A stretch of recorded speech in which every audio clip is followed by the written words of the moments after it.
Hello, everybody, and welcome to Rise of Drekis, Chapter 2. How are my favorite players in the world doing today? Woohoo! We're good. So excited. Look at that enthusiasm. They just can't wait to go make friends with the orcs, huh? That was gonna Oh, we're happen gonna today. make friends with them, are we? I hadn't thought that we were, but we discussed things over the week, and we might actually attempt that. Yeah. Who knows? Maybe we'll make a best friendship with them. That would be great. Well, why don't we just do a real brief recap of how we got here? To at what point are we in the story? Does anyone remember? So we went to the dude's house. What's Orc his came name? in. Dude. Bruce Campbell. Lord Campbell, thank you very much. Bruce Campbell. Lord Campbell. Bruce Campbell. You are not friends with Lord- him. You cannot call him by his first Mr. name. Mr. Campbell. We'll settle at that. Mr. Campbell's estate. We went there, and we were like, we'll stay here and plan to invade the city and to get peace back. And then we went there, and then a little orc came and found us, and we killed him, and we hunted down the messenger dude that was on horseback, and now the orc people, they were probably reporting to someone, and those people will soon realize that the people that they sent out to check on the estate are dead. Not dead, but missing. So our plans have been expedited. Yep. All right. So it's the middle of the night, if I seem to recall correctly. Yes. Yep. It's foggy out. No idea where the position of the moon or stars are. You've come back from slaughter. It only matters for time telling reasons. And all right, it is now nighttime. Let us get our nighttime village music, and we'll see what the party's up to. Great. Last we left off, I had put one of the orcs to sleep, so I'll direct the party to tie him up and to a chair, and I guess we'll put him in a room and start talking to him. Yes. Okay. The orc can easily be tied up, and between the dozens of strong people here, you can haul the orc into one of these chambers in the Campbell estate and wait for him to wake up, or slap him around a little bit, or whatever it needs to be done for the orc to stir. Should we come up before we slap him away? Should we come up with strategy? Are we just trying to torture it out of him? Are we trying to pretend we'll let him live? Are we gonna be like, yes, we'll let you live? We actually just want you to send a message, but really we're just gonna kill him. What's our strat here? Okay. Well, my basic idea was we should find out the orc side of the story on why they're here and what they're doing to the village. Oh, to see if they have a good reason. If they're we're here because we love humans. Yeah, there was some. Go ahead. Sorry, yeah, go ahead. Okay, we were. I thought Elaine brought up a really interesting point that it's possible that the orcs were here on the island beforehand. So, I guess we'll ask him that. That's really about it that I thought about. Neal, how has the relationship been between people and orcs on this island before? You have no idea. There are absolutely no reports of orcs being on this island before at all. Yeah, especially with this fort out there. Who knows? Maybe the orcs were part of those forts, and these outsiders took over the fort and enslaved all the orcs. Who knows? It's a new land. Lots of undiscovered things. Anything could be possible. That's valid. It would also be good if we found out how many people are in the castle on the other side of the mountain. Oh yeah, that'd be good. I don't know if the orc will cooperate that much, but I just want to set everyone's baseline expectations. What's probably going to happen is the orc will be uncooperative and we'll kill him, but it's always possible that we'll get something better than that. Yeah. Hopefully. Okay. Well, you can stir the orc who is strapped to one of these nice, big, heavy chairs in the middle of, I don't know if the room matters. I was just going to put him in the, what do you call it? The living room near the fireplace because it's warm. But it does. Yeah, sounds be good. Anywhere. Yeah. Okay then. Party. You have Should a we wake. all be in the room? Yeah, sure. The three of you, are you going to bring in Lord Campbell? Are you bringing Willa? Who's all here? Does it matter? I think the three of us is good enough. If anyone were to want to join in, that would be fine. Okay. There might be some people standing in the hallways nearby, listening from a distance, but keeping space. Okay. Vincent, do you want to take charge in the interrogation? I think you wanted to use some magic. I'm not entirely sure how it works, so I would leave this up to you. Sure. The magic will be a backup. I don't think we need to start off with magic, though. Mm-hmm. Okay. Just keep in mind that, depending in which direction this interrogation goes, we might need to find a way to end it as well. Yeah, Crumb has like her hands on her like little short swords behind her back. She's two of them. She's ready. Right. Understood. I'll sit down on a chair. Okay. As we expedite him waking up because it's kind of important that we go fast. Mm-hmm. The orc will stir, and I'll make sure I'm the first person he sees. Hello, I say in the common language. Well, Drekisian common language, I guess. Mm-hmm. The orc will sort of snarl at you and bark back in probably the orcish tongue.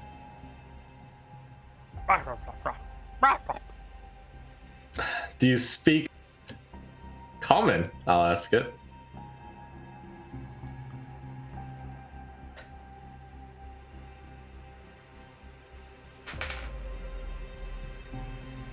Lo and behold, this orc does know a little bit of the Drekisian tongue. Not a lot. It's not like they're fluent in Drekisian. It's more like someone who,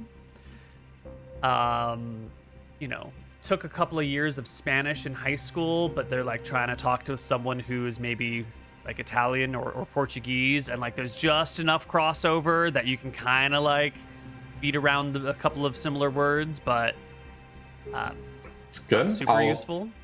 I'll try a Kuvan, Nistrian, and Eridonian real quick to make sure that he's not more well versed in those. No, it's Drekisian is the one they're most well versed in. It appears. Okay. Yeah. And the words that you get that you can recognize most clearly from the orc is the phrase butt sniffer. He seems to be applying it to you. Yeah. I'll tell him that's fair. You're in a tough spot, but I want to stress to you how important this is, because how you respond will decide the entire fate of this island and all the orcs here, as well as all the townspeople here.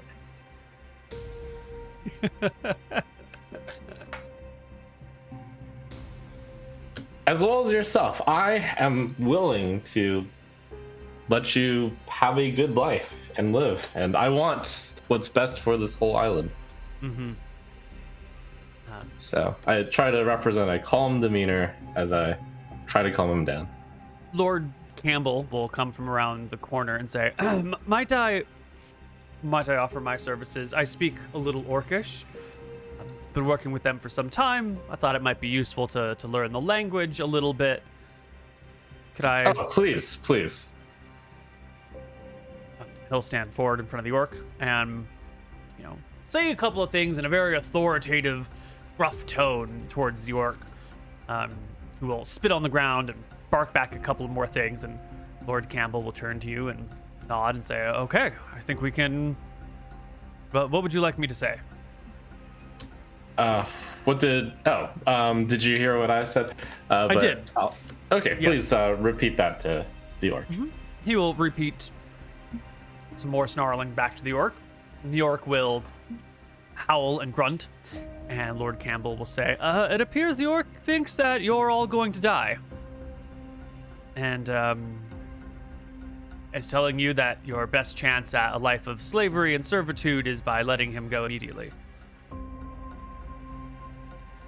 Oh, but this questioning, he only understands blood.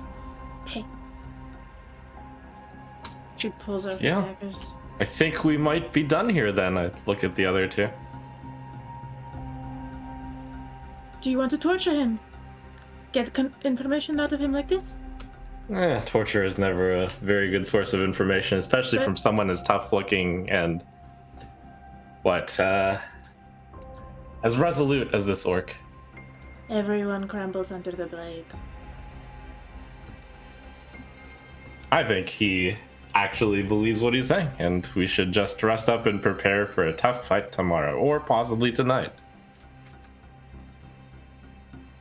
I look at Elaine. Clearly only taking command from her.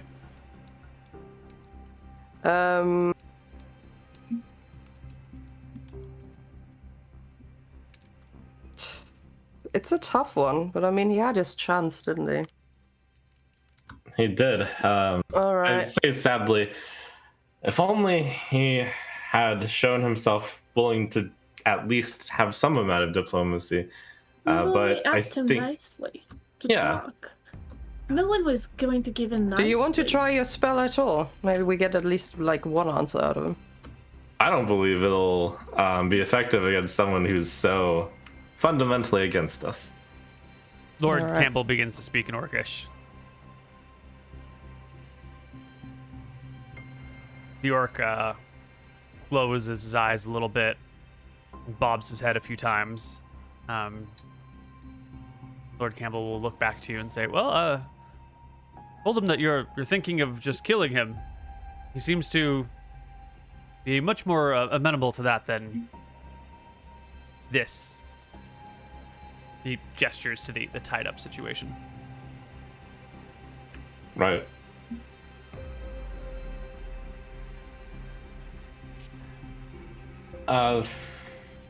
You did make sure to communicate that it's possible to have a peaceable solution between us, right? He replies, he speaks in Orcish and gets a reply back saying, the orc wants to know what you mean by peaceable solution.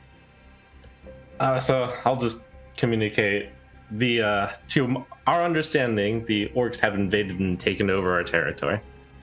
Well, that's right, he says, without even bothering to bring it to the orc. Yeah. Were you here? Did the orcs arrive on the ship and just unload and invade? Oh, yeah.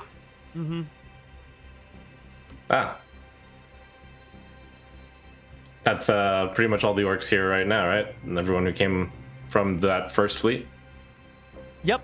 The half-orc leader, and about, few score orcs, some wargs, some goblin slaves. Yep. And sounds like all of those were under the hierarchy of like some humans. Yeah, something like that. Okay. Could you ask him the history of his people on this land?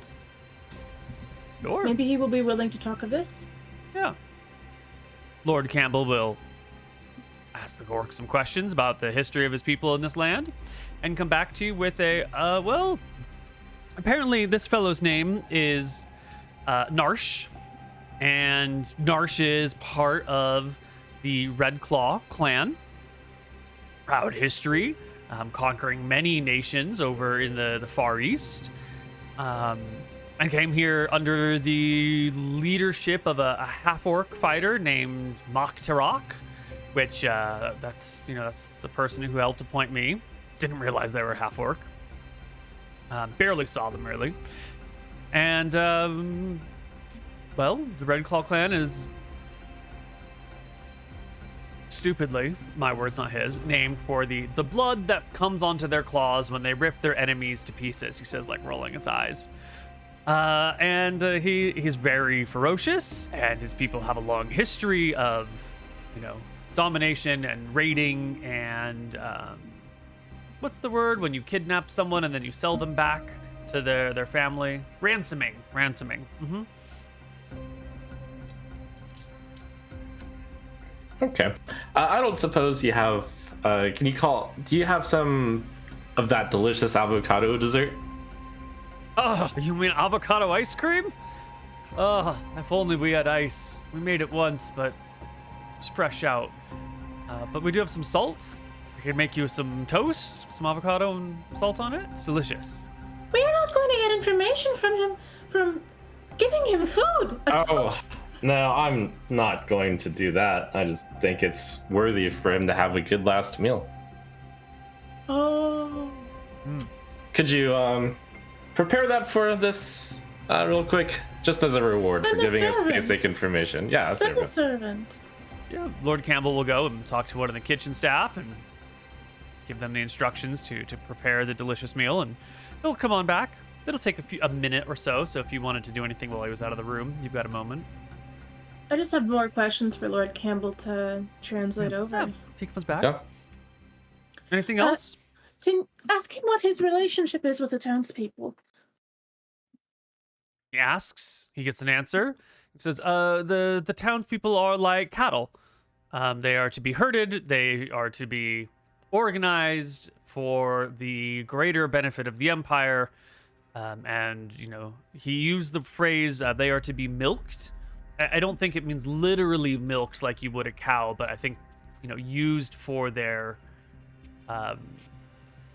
productiveness. That's my interpretation, but my Orcish is not great. He might actually mean, milk and cheese. And what is the aim of this empire that he has? He asks. He gets back an answer. It appears that the answer is war for the sake of war. That this is this is the way of things. He says this is the pile of life, and I think he means like, the structure, like the stratum, like the way that things are supposed to go. I suppose. But my Orcish isn't great, but I think he's just saying his people are ruthless murderers and killers, and this is how they live their life. And it does not need a external justification. Again, my interpretation, not the Orcs. And he believes that his people will kill us. He asks. Gets an answer. Oh, he seems very confident. He says there's some 30 orcs in the camp, plus some wargs, and that, his presence will be noted, and Mock Turok or Gerald and Silverworth will shortly arrive and deal with the lot of you. Yeah, Gerald and Silverworth. Geraldin Silverworth? Yeah, that's the wizard or cleric that arrived. Yeah. Tell him that his people sound like pansies. That the Silverworth Turok people sound like little bitches. And Wait, no, don't tell him that. He begins to translate. Don't tell him that I interrupt. Don't tell him that. Tell him that. Tell him I'm trying to go to him to tell us more information. Don't you see? Tell him that they're little bitches. They sound like pansies. They probably can't do any magic at all. They can't do anything. Looking to Elaine Pentolin for approval on whether or not to taunt the orc. Sure, taunt him. Why not? He begins to taunt him. The orc lets out a mighty laugh, followed by a low chuckle, and says some words. And Lord Campbell says he agrees that Geraldine Silverworth is a pansy piece of shit who could be ripped apart by 1,000 orcs in a heartbeat, and that he would like to see you do that. Why does he work for him then? A little bit more conversation. Apparently, a different. What do we say? The Silverworth, the orc keeps referring to like an anarchist, which I think is the orcish term for wizard. I'm not entirely certain, but he says the anarchist is from another tribe or from another clan, and I think he means like a different part of the empire, and is exerting how do you translate the phrase? Is cutting down our trees. I think that means is like is overstepping his lines, or is in this territory that shouldn't be his. Orc is just hard to understand, but apparently Geraldine Silverworth is an anarchist who's cutting down our trees. I think that means a different organization that is given leadership here against the Orcs' desires. From within their clan or from outside of it? I think I think Silverworth is a human, so. Oh. Do orcs believe in trial by combat? I don't know. Or, ask him. Oh, right, of course. Orc. The orc will come back and say, combat is used to resolve differences, but the idea of trial doesn't. Maybe I'm not translating it right, but they fight for leadership positions. He'll talk to the orc again and come back and be like, not always to the death. Usually to first blood. Seems like there's a lot of friendly combat. Oh, and the orc would like to challenge you, Elaine, to combat for the lives of your men.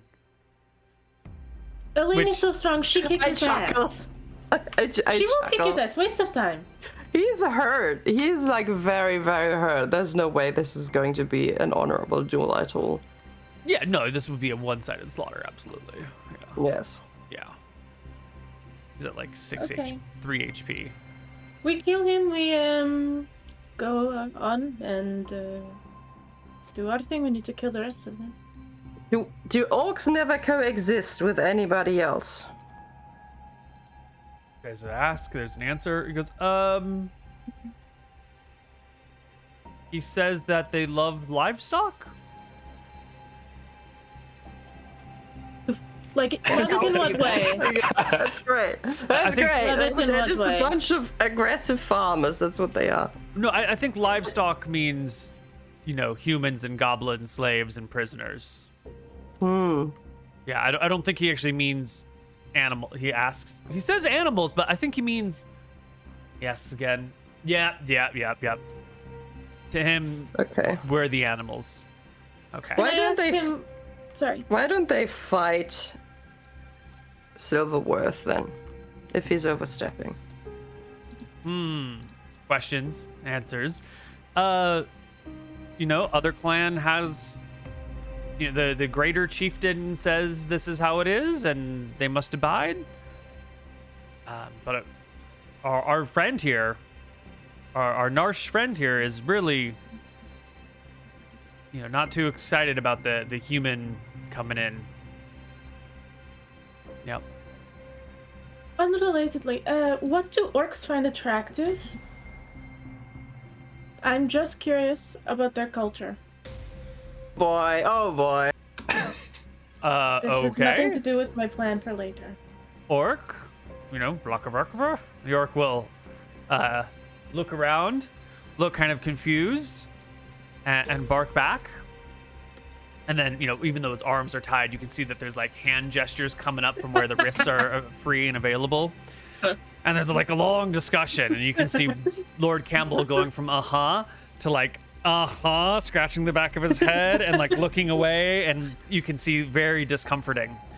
And after, longer conversation than anyone wants to hear, Lord Campbell will look up at you and goes, well, he said a lot of things.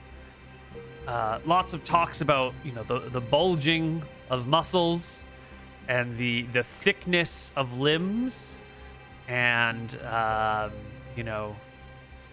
the makeup that one wears from the livers of their enemies and of the... You listed a lot of different organs and what you use those different organs, how you would decorate yourself with them.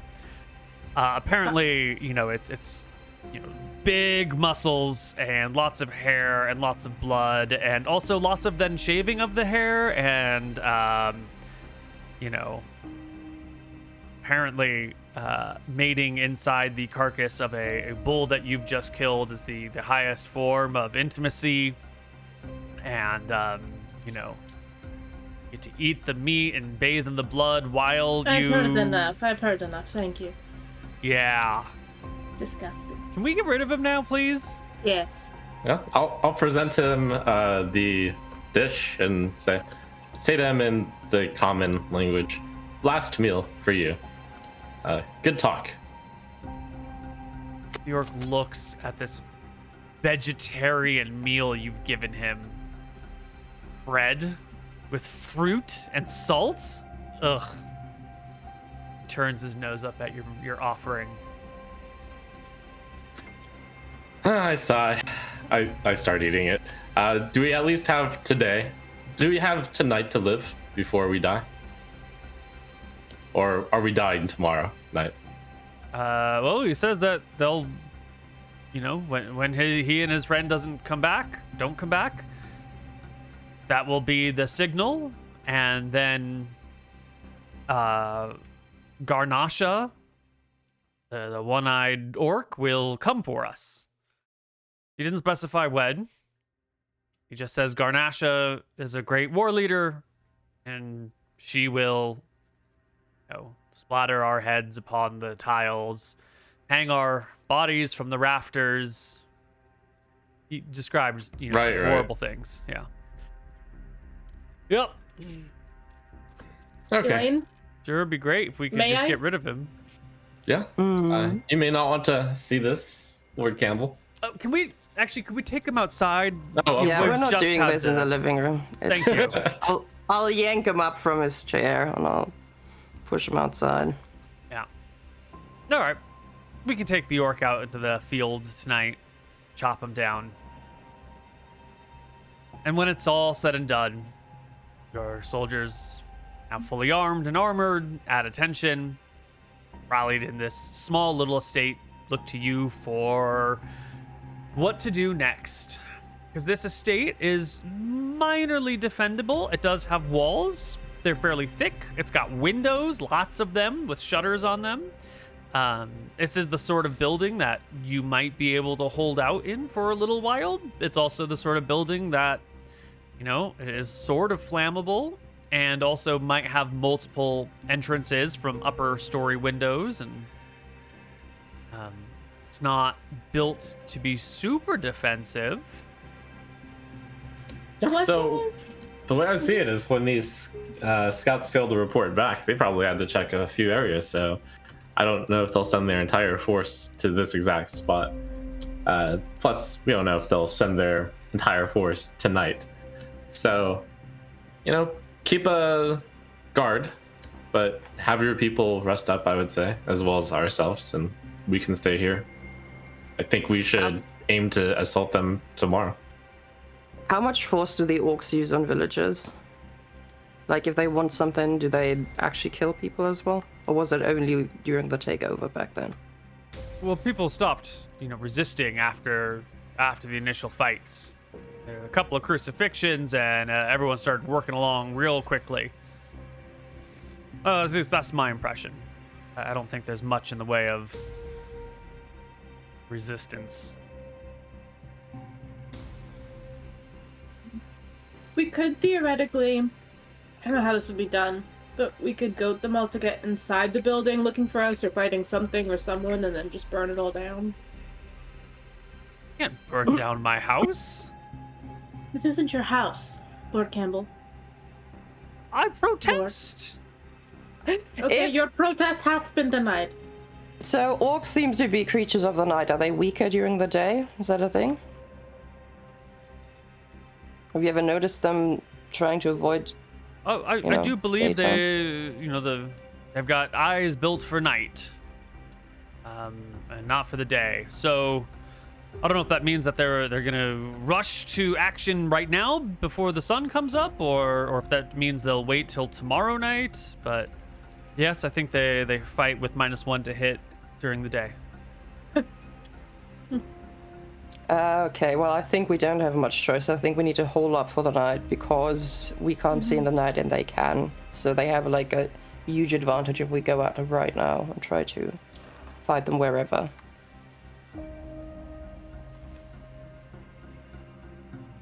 So we could either leave the estate and try to defend the village, but there are collaborators there.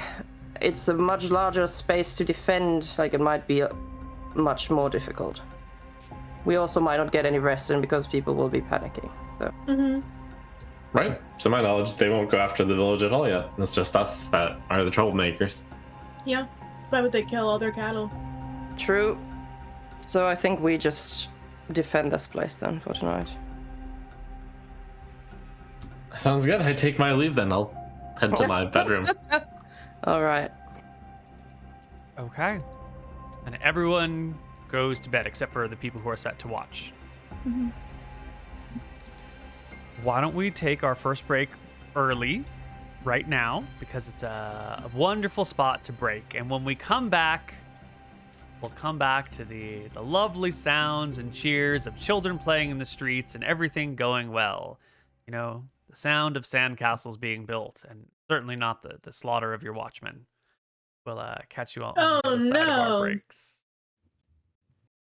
Yes, we will.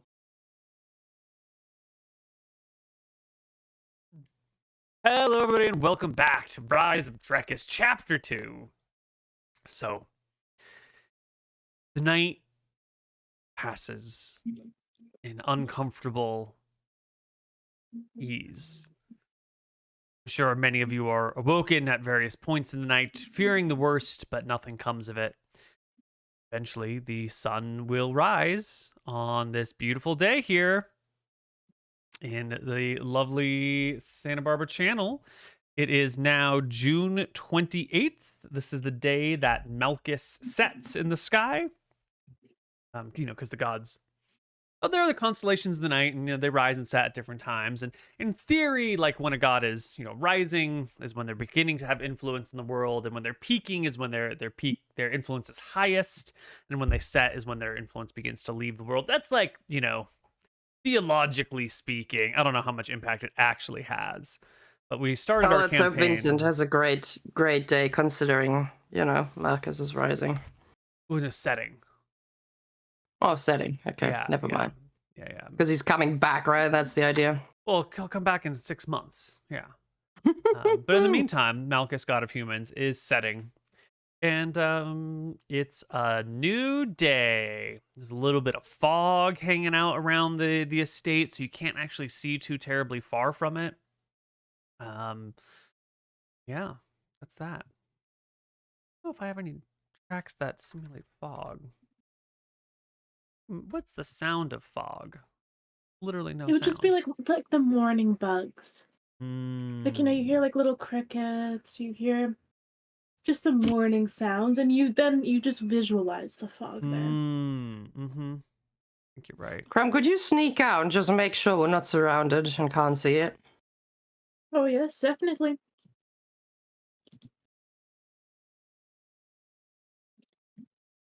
So, Krob, you are gonna go sneak around?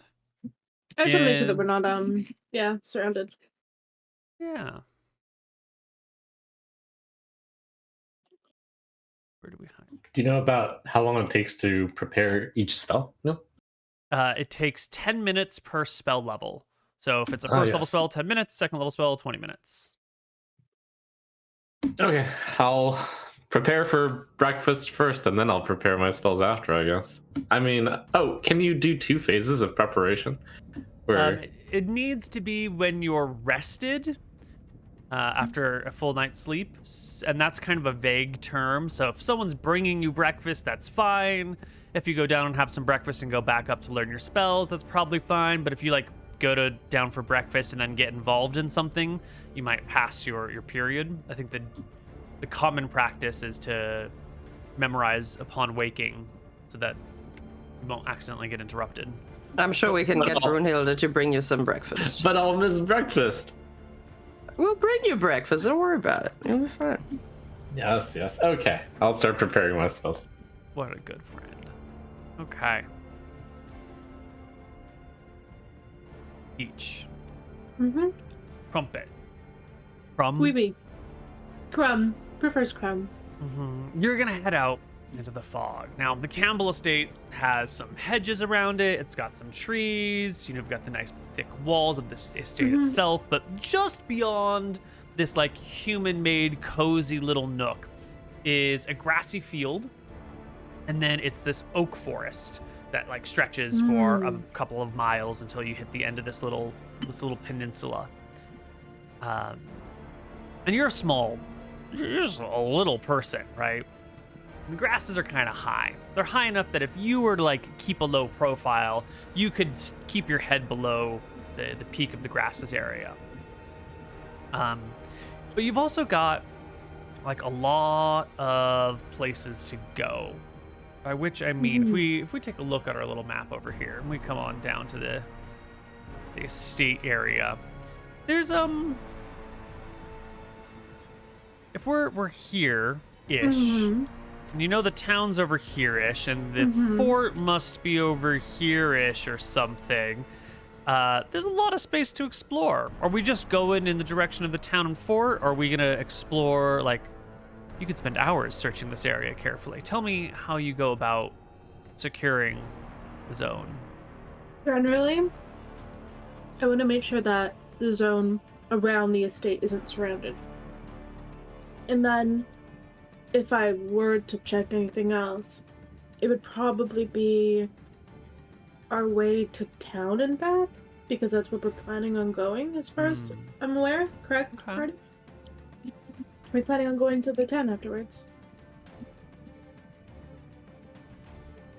Yeah? Okay, then I would check that. Okay. All right. So you can do a little patrol in the little grasslands around the estate, just that small little grassy area. Why don't you give me a... I'm going to say give me a hide and shadows check. And 90 minutes of spell prep. Oh my gosh. A lot of spells. Okay. All right. And why don't you give me a... Move silently? No, I was going to say just a detect noise check. Oh. Excellent. Okay. That's good. And why don't we round it out with a simple perception check? Okay, yeah. I'm so good at this, wow. That's a success. Okay. Well, you come back to the estate. The immediate surrounding area, without venturing into the woods, is orc-free. Your vision's pretty limited. The fog is sort of dampening all the sounds, and seems to be pretty orc-free. If you wanted to take a stroll down that trail to town, we can do that. But I don't know if you want to venture all on your own. I mean, if you get caught, there's no way anyone would know, and you're just one halfling against whatever could be out there. Yeah. They don't necessarily know that who we are, how many we are, if there's a halfling. I could be from town, though I'd probably get beaten for being a bad cattle. Moo. Moo! I'm so sorry, my orc overlords. Moo. I'll probably go inside and be like, Elena, have checked the immediate surrounding of the house, and it is orc-free. Would you like me to search anywhere else? No, I think that's fine. I just don't want us to get ambushed the second we come out of the door as well. Good job. Thank you.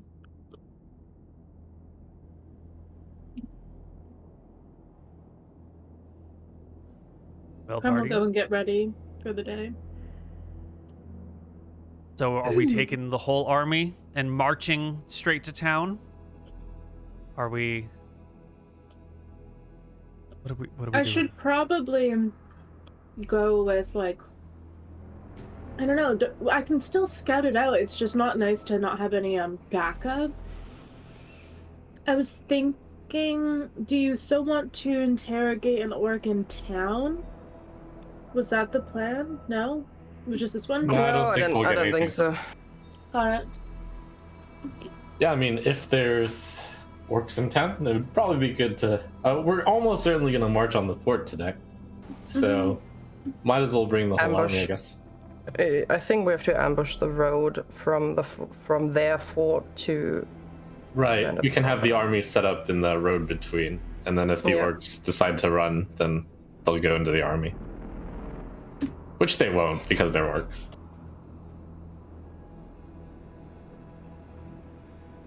Well, I'm good at being stealthy, but I'm not a war planner.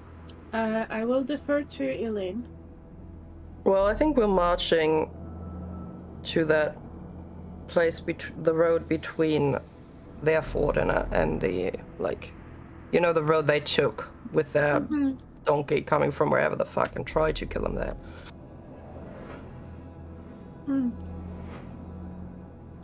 Before they're coming into town or to the estate. We Which I could assume is like.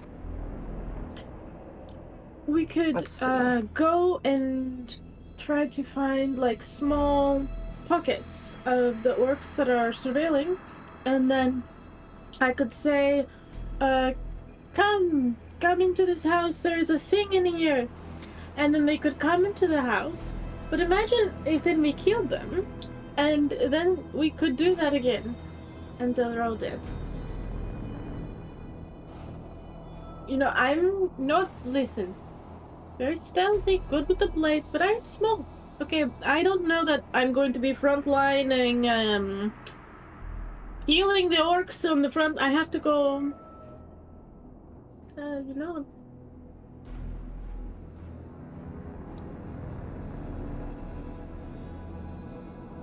Well, I've not been to town. I know there are collaborators there. I don't want people to tell on us and then us getting ambushed when we're trying to do the ambush. So I don't think we should go to the village. I think we should go to that road and see if anybody comes in from there. And if we have to wait, then some orcs are going to come back eventually from the village if they're already there. So I think we're going to that road. Okay. I just can't tell from your map, Neal, if it is outpost, other outpost, and there's a road between. That's correct, yeah? I don't know where the estate is in relation. You've got time to talk to people, and so you can ask around, and you'll get that there is a fort over here, and that there's some sort of, you know, this right here is a trail. A road is way too generous. It's just a footpath through the trees, and it sort of comes along the bluffs and then goes up this way, and has like a little short bit to the fort. The fort has a little short bit here, and then there's also like a trail that heads to the bitumen mine down here by the lagoon, by one of the many lagoons. Yeah.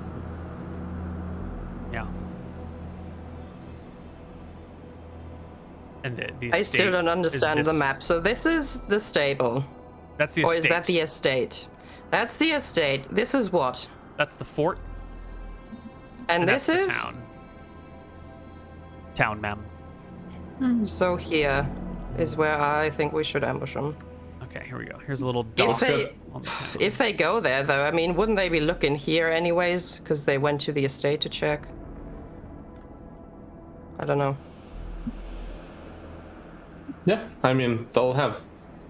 I can't imagine they'd stop their patrols in town just because their scouts didn't return. Okay, then let's do this one. So the party is gonna go up here and then guard this zone. Yeah. Wow. And we're taking soldiers as well. Everyone. We're taking all of them. Taking everyone. And it's possible the orcs are already being town by then. Did you want to just wait for them to patrol back before attacking them? Or we could just sweep into town. No, I think we should wait for them to... You mean like check town? I don't trust town is my problem. I think we should stay on the way here. I don't think the town people will attack us if we're attacking the orcs in town. Okay, fine, but it's on your responsibility. If they start panicking, you're the ones calming them down. Sure. Okay, well let's head into town. It's a wide area. We cannot surround it. Right? Like, it's gonna be tough. Yep. We have our guards just at the... Not guards, but we have the army at the road. What's there. the point of going to town? If they're orcs there, we'll kill them.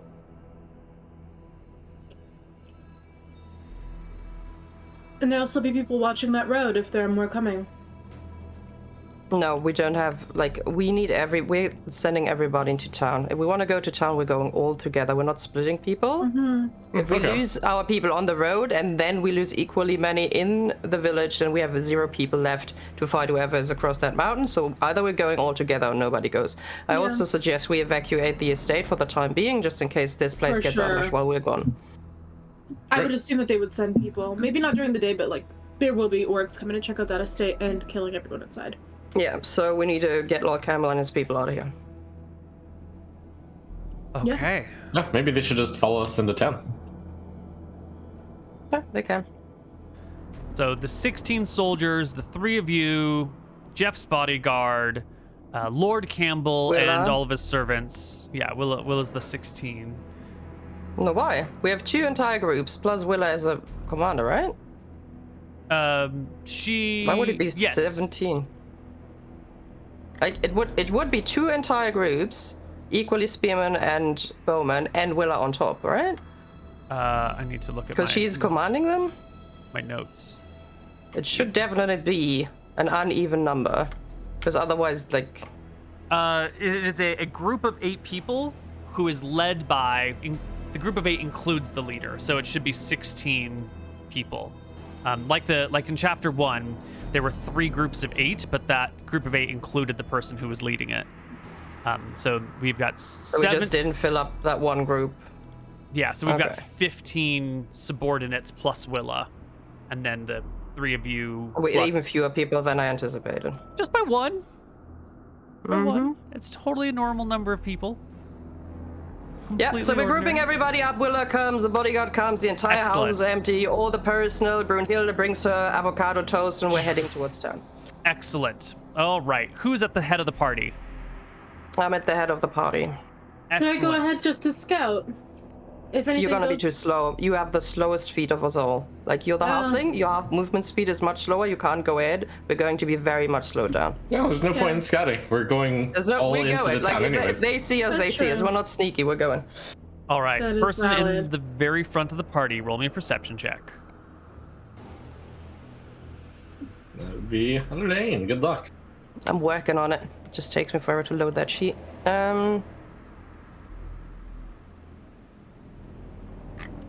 29. That's an excellent perception check.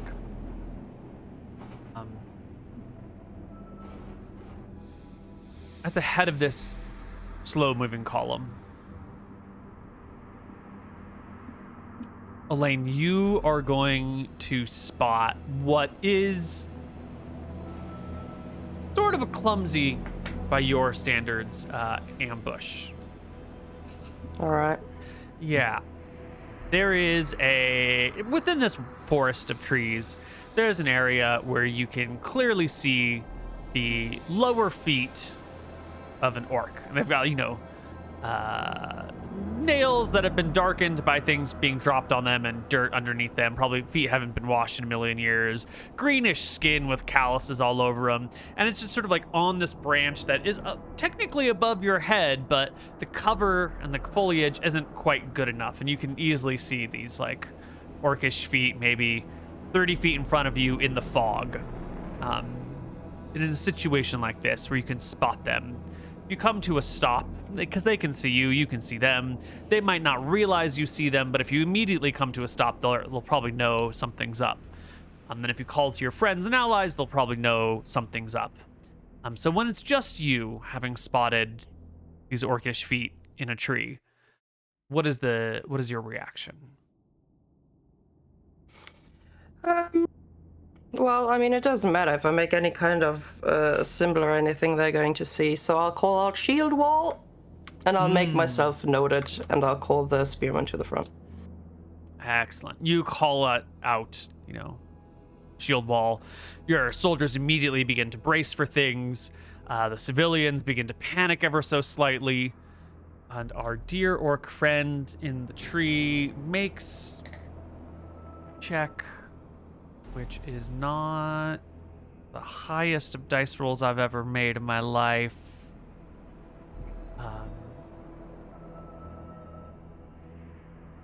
They'll stay still. They'll stay real still. Not a very smart orc. Yeah. I guess it's pretty cool. I mean, I'll just say Willa. She'll hurry it forward, bow in hand. And I'll say, get that orc over there, will you? Oh. Willa will pull out her bow, aim it in the direction of the orc, who has got to see this, right? Absolutely. Yeah, he should. This. Ooh. All right, and Willa will drop a longbow shot, which is a 16 to hit. A little bit of cover or concealment from the tree, but that's easily still enough to hit the orc for 5 points of damage. The orc has a little more life than that, and so the first arrow will hit, and there will be a grunt followed by like a loud war-crying shout. The orc will begin to drop from the tree to the ground as Willa will take her second shot, which will hit and fell the orc, who will fall flat on the ground, gurgling his last war cry. But in response to that last war cry, you will see that the forest in front of you begins to quiver as multiple orcs will descend from the trees. And now I need to quickly throw together our battle map, which is mostly ready. Elaine, we already have Willa. Here's Vincent, Wardren, Crumpet, bows and spears. Excellent. 1, 2, 3, 4, 5, 6, 7, 8. 1, 2, 3, 4, 5, 6, 7, 8. And then Willa with a bunch of bows. 1, 2, 3, 4, 5, 6, 7. Excellent. And let's bring the party over to this map right here. And you had called for a shield wall, and so I think that's exactly what we've got. We've got our spears forming a little wall right here.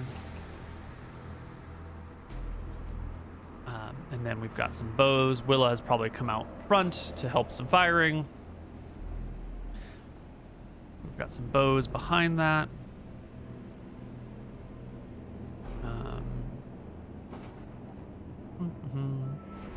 And then I don't think necessarily everyone showed up on the very front, because, you know, there could be orcs all around, so we're going to put a couple of people on the flanks. Yeah, we also want to have a couple of sides. people in the back to protect the villagers, right? Yeah. Well, not villagers, but the estate people. Yeah, Want them to be killed in villagers the back. close enough. We'll put a pair in the back, a pair on the sides. And I think the remainder of the party was actually out front, and the wall formed slightly behind you so you could fall back into it as needed. And you're going to be back here. Lovely. And our dead orc, you will have spotted, I said 30 feet away, which is, I guess it was closer to 40. Our first dead orc is right here. And as the trees quiver, we're going to drop a bunch more. We're going to drop 1,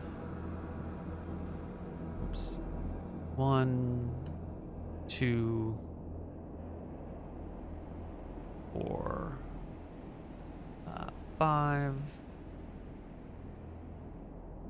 Last one is also, in fact, I think these 3 are all here. There we go. So we're going to have 3 orcs on the south side of the road, 2 orcs on the north side of the road, and the party with a whole bunch of soldiers. It looks like these orcs are wildly outnumbered, right? You've got at least 3 times as many people as them. So let's start our combat music. We're going to put all of the NPCs on 1 die roll. We'll let each PC be on a die roll. And we'll just see how this battle progresses. Do they have, what weapons do they have, Neal? The orcs, they have like a large axe, an axe that you could carry in one hand if you needed to run, but you would really wield with 2 hands. And they've got this they've got like metal helmets and like either a combination of leather and metal, or maybe like a mix of leather and chain. Each one seems a little bit different, but like neck and chest armor, like a, what do you call it? Not a grout, but a coif and pauldrons. And then they've got these like little tiny bucklers attached to their offhands or their off arms. So a total of 14 AC.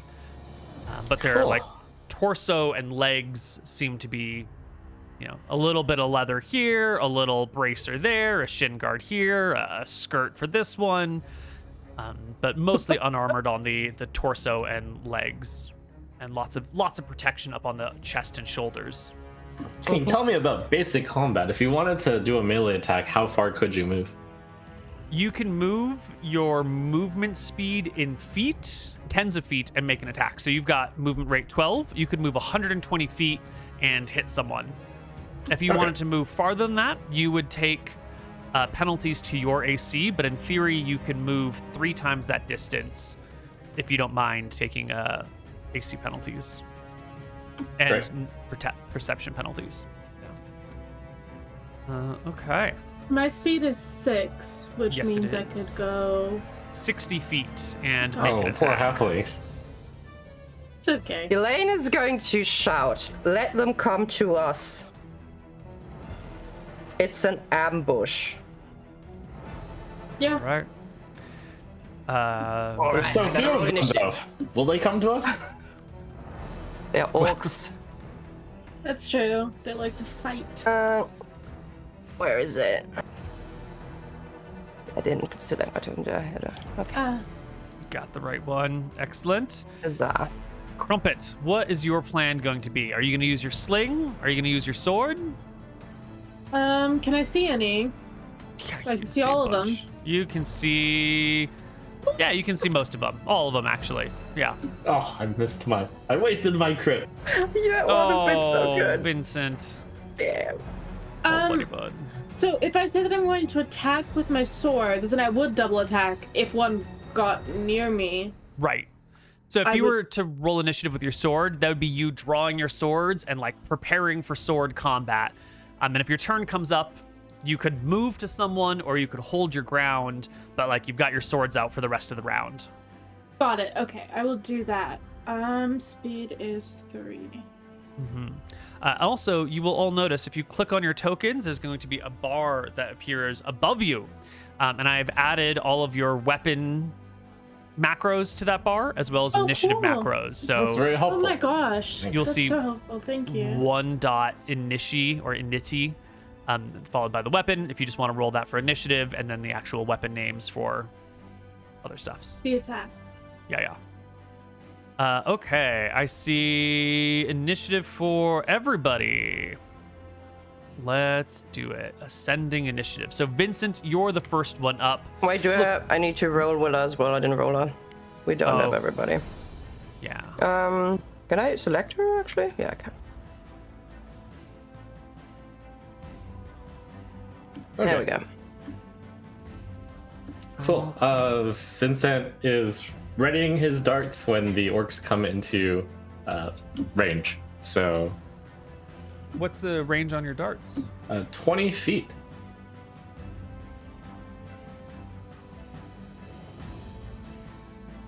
Okay. So that's not particularly far. So you are holding your dart until they get real close. Yes, I don't know if that will allow me to fire all 3 darts still, but I can give you a lesser rate of fire if you're gonna wait, because then you're chewing through valuable dart time. So 2 darts if they come into range instead of 3. sure. All right. You hold your action. Willa is going to take a shot. Would you roll an attack roll for Willa, please? That's a 17. Is easily going to hit one of the orcs in the chest. 5 points of damage. I think she'll just be attacking the one easiest to see, and it will quickly drop it to the ground. Nice. Well One done, Willa. orc down. Elaine? Holding an attack. If something comes into range, I'm gonna attack him with my longsword. Peach? Same. I'm just gonna, if something comes close. Vordant? Warden rolled with his sword on if something came into range. Excellent. The remaining bowmen are, well, they like to stand behind the shield wall, but they want to be able to shoot past, which means sort of, a few of them could get shots, or they have to, move themselves away from the defensiveness of these spears. And so this is maybe more of a question for Elaine. What are your standing orders? I think we'll take a few. We'll take a few shots. We're not going full risk. I think they would know if it's a shield wall, then they should use it for now. So, how many could get a shot in? While staying behind the shield wall, I think you can get 3 of your bowmen attacking very reasonably, and then the others are probably stuck. Yeah. Let's do that. Let's do those 3. Okay. The rest will cluster and wait for a good spot. Go ahead and make me 3 attack rolls from your bowman. Wrong dude.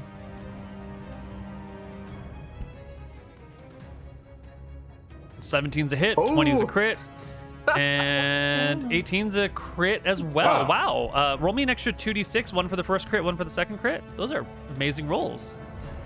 Actually, 18's not a crit, but a 20 is. We'll take the 4 there. So, my mistake. First one will take 2, and 3, and the next one will take 5, which will not quite kill, but 1 orc drops, another is wounded. We see 3 dead orcs, we see 3 living orcs. The spearmen are going to fall into a more closely defendable shield position, and the orcs will finally take their turn. And some of them are very brave warriors who are going to, charge full in. The first orc coming right for the halfling. And as they do, they're going to come into the range first of Vincent, as the orc these comes 4 orcs barreling towards you. 14 will hit. 2 He's points a brave of damage. warrior coming for the halfling. The 11 should actually go at the end of the round, so we're gonna we'll wait it and let you re-roll it. Great. And then eventually he will get to this point right here, where there are 3 attacks of opportunity waiting for him. Elaine, you were the first in the initiative order. You get your attack of opportunity first. Nope, it's a miss. Next was Peach. Go ahead and take your attack of opportunity. Important. Can I do 2? Can I still do both of my short swords? Yes. If that's what I. Yep. Cool. I'll let Vorden go. Well, Vorden will hit and slay the orc immediately then. Oh, sorry. Yep. Was I supposed to go first? Doesn't really matter. Yeah, we're both 12. Yeah. Next orc is coming in a wait a minute, this one, okay. They both have 9. So this one is coming in a full-fledged charge, straight. Yeah, he's got to do a straight charge. He's coming straight for Willa on the corner, and will slam his 2-handed axe in her direction. It's only a 7 to hit, which means Willa will deftly step and duck away from the incoming blow. And the last orc is doing what the orcs are supposed to do, which is straight up charge, also directly for the bowman. Coming at over here, Elaine's already used her opportunity attack, so this one will axe into Willa with a 9, scraping against her chainmail, but not hurting her. I think Peach, you can take a 5-foot step and engage these guys if you need to. Yeah, I'd like to do that. Yes, go ahead. Short sword. Wild misses. I'm sorry. Yeah. At the very end of the round, we will see another orc. This one quite a bit further back, dropping from some trees. This one is armored differently than these orcs you see before you. This one's armored a lot like the 2 that came in the middle of the night and that you captured. And they will drop from the tree and take a move to the edge of the map, where they proceed to run down the road. Leaving us with Vincent getting your last attack? Your last throw dart? I think you can easily take a 5-foot step and throw over the little crumpet's head. Your 7 is a wild miss. And one bowman can get a clear shot on the orc without endangering Willa with their second attack. The second one with Elaine, right? No, not on the first round. Every other round you get 2 attacks. Oh, really? That sucks. Okay, second shot, then... Just one bowman who won't endanger Willa. Alright. And it's a 9, It's a wild miss. Alright. First round of combat. Pretty easy. No damage to the party. Multiple orcs slain. It's gonna be a short battle. Let's just do some initiative and round it out real quick. Here's our orc. Here's our orc. And Borden, the bowman over here is gonna roll for a bow. The spearman's gonna roll with a spear. These brave and valiant orcs, surely they know that they cannot win this battle. And yet here they are, charging in, throwing away their lives. Why? Why would any rational creature behave such a way? Vincent's honestly a little inspired. Oh? Oh. In what way are you inspired, Vincent? I mean, in the orc's bravery. It's amazing. Okay, well, it's your turn with 7 Vorgren's initiative. turn? Yeah. Oh, my turn. Great, Yeah. yes. Alright, I'll shoot one dart. Why is it spear? That's- I did not mean to roll that. I might have typed the macro wrong. It's possible. Alright, that's a miss.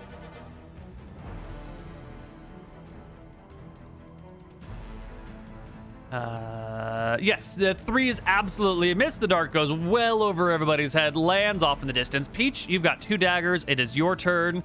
A 19 plus 2 is a... Yes, 2 short swords, thank you. 19 plus 2 is a critical hit. Roll me an additional d6. The 13 is a miss. But the 4 and 1 is 5 points of damage. You will slice into this orc's unguarded thighs, that big, thick, muscly bit. And you can look at these orc's thighs, and they're as big around as your entire torso. This must be a very sexy orc by all measures, at least until you ripped open their legs. If you charge, for how long is the minus AC? Like, how long does that last? Is it until you go next, or is it until the end of the turn? The current one. That's a great question.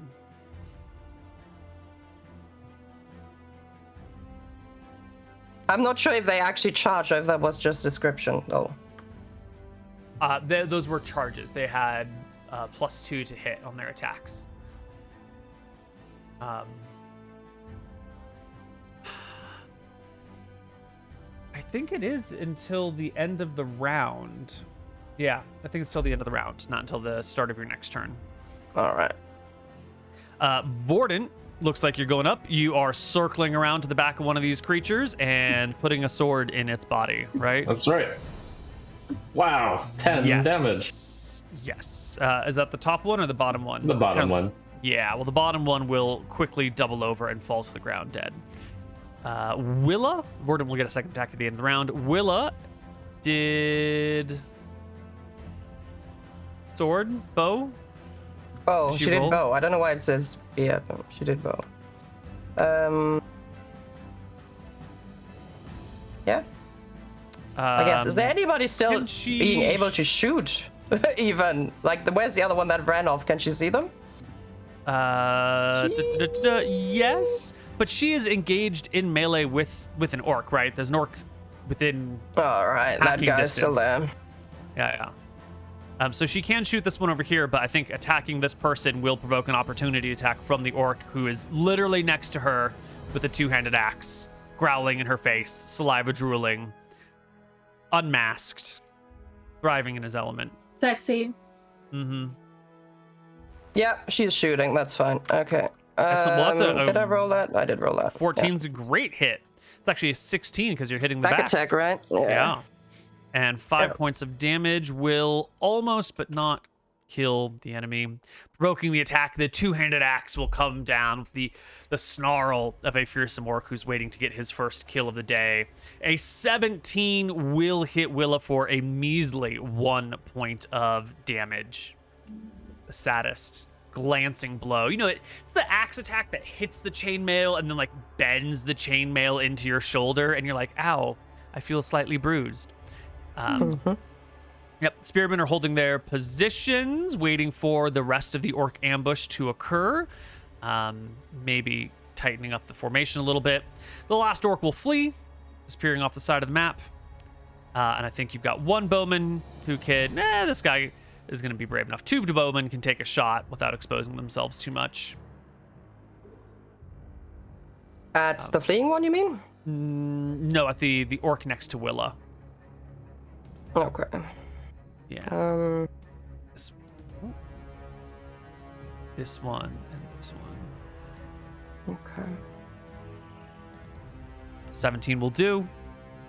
That should be 2 points of damage, not enough to kill Elaine. Your turn finally comes around, and I think you can get to that orc easy peasy.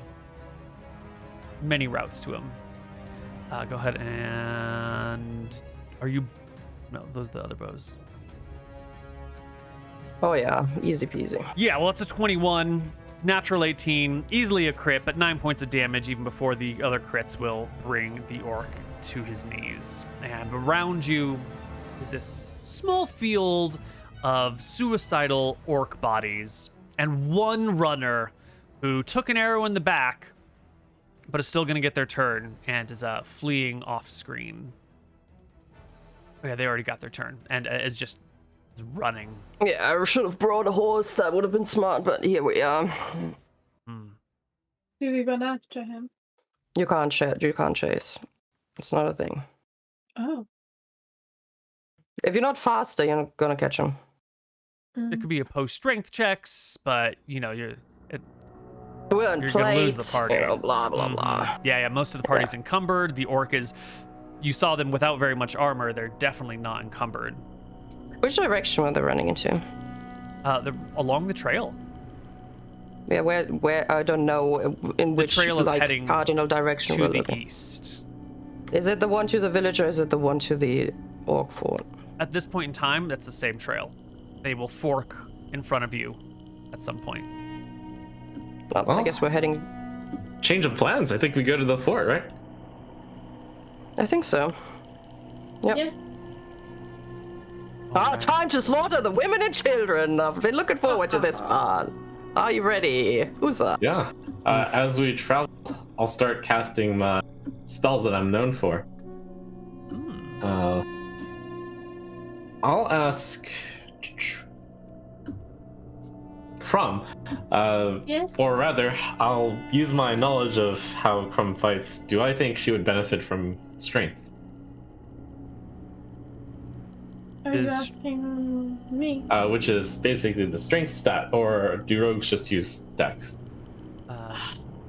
Strength will affect your damage output, and your to hit bonus. If it gets to 16 strength, it's a bonus of 1 to damage. 17 strength is a bonus of 1 to hit as well. Dex will never affect your melee combat, but it might affect your missile combat if it gets high enough. Okay, and I can tell you that strength is not my forte. As in, like, naturally, Crumb does not have very much strength. okay. But she does use short swords to attack, so could be a Interesting. benefit. How much do you have? 10? How much do you have? 10. 12? 10? Yeah. See, she's not coming into plus damage range, probably, with your spell. Yeah. Got it. Okay. I will cast strength. I'll take it though. Elaine. If you would like a volunteer, Yeah, you know, like the big warrior with the. I was asking for number 2. I was thinking about who to cast number 2. You are always going to be one. So. Oh, you just want to make me big because you're like, I'm not worried. Okay, I get it. That's fine. All right, so I'll cast the strength on Elaine as we're heading to the road. This towards the fort. This will last 4 hours, and I roll 1d8 for you. Roll well. Ooh, nice. Pretty good. I think that's the right number to push you to +1, if I remember right, or maybe even more. What's your current strength, Elaine? I have 16 strength, so I'm 18-01, or what is it? 17, 18, 18-3. 10, 20, 30. Yeah, 18. And on your character sheet, you can do 18.3. And it will adjust all of your attack rolls, but not your damage rolls. Yeah. 18.3. Amazing. Yeah. All You'll have to remember to add 2 to your damage. But other than that, the attack roll will modify itself. All right. As soon as I pull out even more hair, I cast a spell on my bodyguard, Wardren. It is the same strength. Let's roll for him. 3. Okay, so he goes to 17. Is excellent. Yeah. Perfect. Great. Okay, well, party, you continue through the foggy woods here. Well, this is all wrong. Eventually coming to the fork, and you can take the fork that will head in the direction of the orc fort. And you will come to an area that has been clear cut. Trees, these nice, lovely oak trees have been shorn from their places, leaving a gap of, maybe 150 feet between the edge of the woods and the fort. You can get kind of to the point where you can see this gap, but you're still within the trees. And you know from the civilians with you that the fort is just beyond, but the thickness of the fog makes it hard to see the fort until you get a little bit closer. So I'm going to leave you at, like, you can see the clearing. You know this trail leads to the fort, but you can't see through the clearing to the fort yet. You could get closer, but I don't want to put you in a spot that you're not ready to be in. I think in terms of planning, I think we just want to go on up there, right? Do forts usually only have one entrance? It's not up against the wall, right? It has to be, is it like roundish? I mean, I can't probably tell from the trees, or? No, you can ask the locals, and they will tell you it is a square fort built by the original Drekisian warriors that were stationed here. It has 4 walls that are a good, like, 20 feet high with a tiled roof on top. Like, the outer wall isn't, like I say, the fort is a ring with, like, an open courtyard in the middle, and so, like, you know, the outer wall is the outer wall of, like, a bedroom or the kitchen or the dining room or something like that. And then there's a roof on top, and then the open middle is a courtyard with a fountain. And there's one gate.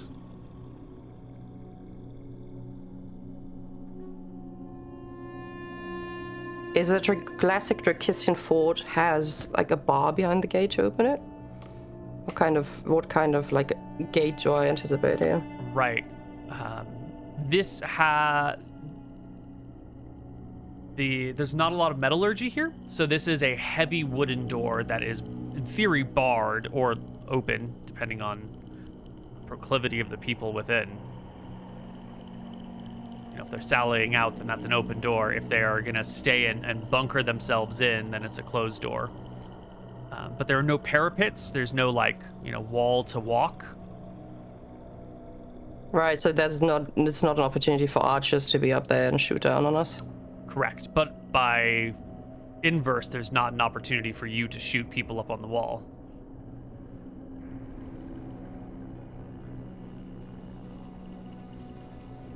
I'm not sure if it's too risky for me to go ahead and get some sense of it.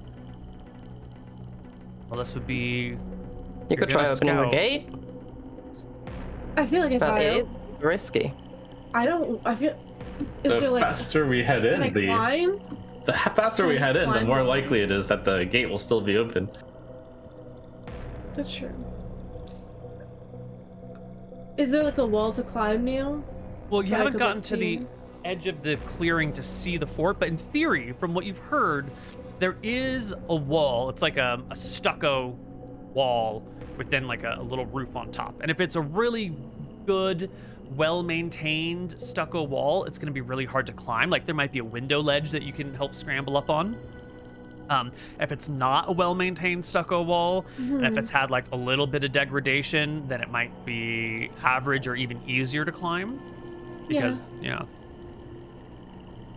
So, Just one more question before we do the possible climbing. I feel like if that person had run like ahead of us, right, and had just entered the gate, then they must have just rebarred the gate if they barred it. But I feel like you would hear some commotion coming from that place if there was something bigger going on, right? It wouldn't be like quiet, or would we be too far away to hear anything? If there's commotion happening on the inside of the walls and then you're a couple 100 feet away and you've got like that thick fog hanging everywhere, you might hear it if it was really loud. If they were like, you know, chanting a war cry to amp everyone up, you would probably hear it. But if they were just like, you know, assigning people to do things and boarding up a wall, that could be easily missed. Is there blood on the ground? Were there blood droplets as we approach the fort coming from this path? No. You might have an expert tracker might have noticed some earlier, but the amount of damage the orc took, plus the speed that at which they were running, you haven't really noticed a sizable trail of blood. If the previous orcs are of any notice, these orcs probably didn't bar the gate. Well, there's only one way to find out, I guess. Yeah, let's Go march for it. on If the in. gate, if the gate is open, then we have an entrance. If it's not, then I can climb and see what I can see. So, is the whole party going forth to the edge of the woods to look in, or are we sending in just the one, just the halfling, scout it out? That is I up to Lane. not even just us, but the whole army. I think we're all going. Okay. We're all going, but I want the bowmen far enough behind that they can shoot in case these guys open the doors and charge on us like the second we're trying to move in. Yeah, well, let me hide everything on this map. I'm gonna bring us on over this. And we've got you guys in the upper left-hand corner over here. I think that is everyone, including Willa. So why don't you arrange your people in a way that you would like? Where's the gate? Is at the top part? The northern part? Yep. I have, bows in back, spears in front. But I don't know if you have some more clever arrangement. What? It's clearly supposed to be the other way. There's no trees here, yeah? This is all grass. It's all open territory. What's this thing at the top, Neal? This circle, silver thing? I don't know what you're looking at. On the house? The fort? Fort? In the very middle? Yeah. That's a fountain. Oh. This thing? Yeah, it's a fountain. How's it looking? The quality of the structure from here? It looks like it's seen better days. But right now, I just want you to arrange your soldiers so that I know what your order looks like for when we approach the fort. When it is that you come to the edge of the woods and get within view. So I haven't revealed what there could be 50 orcs outside the fort right now, or they could all be inside. I want to know the trooping before we get there.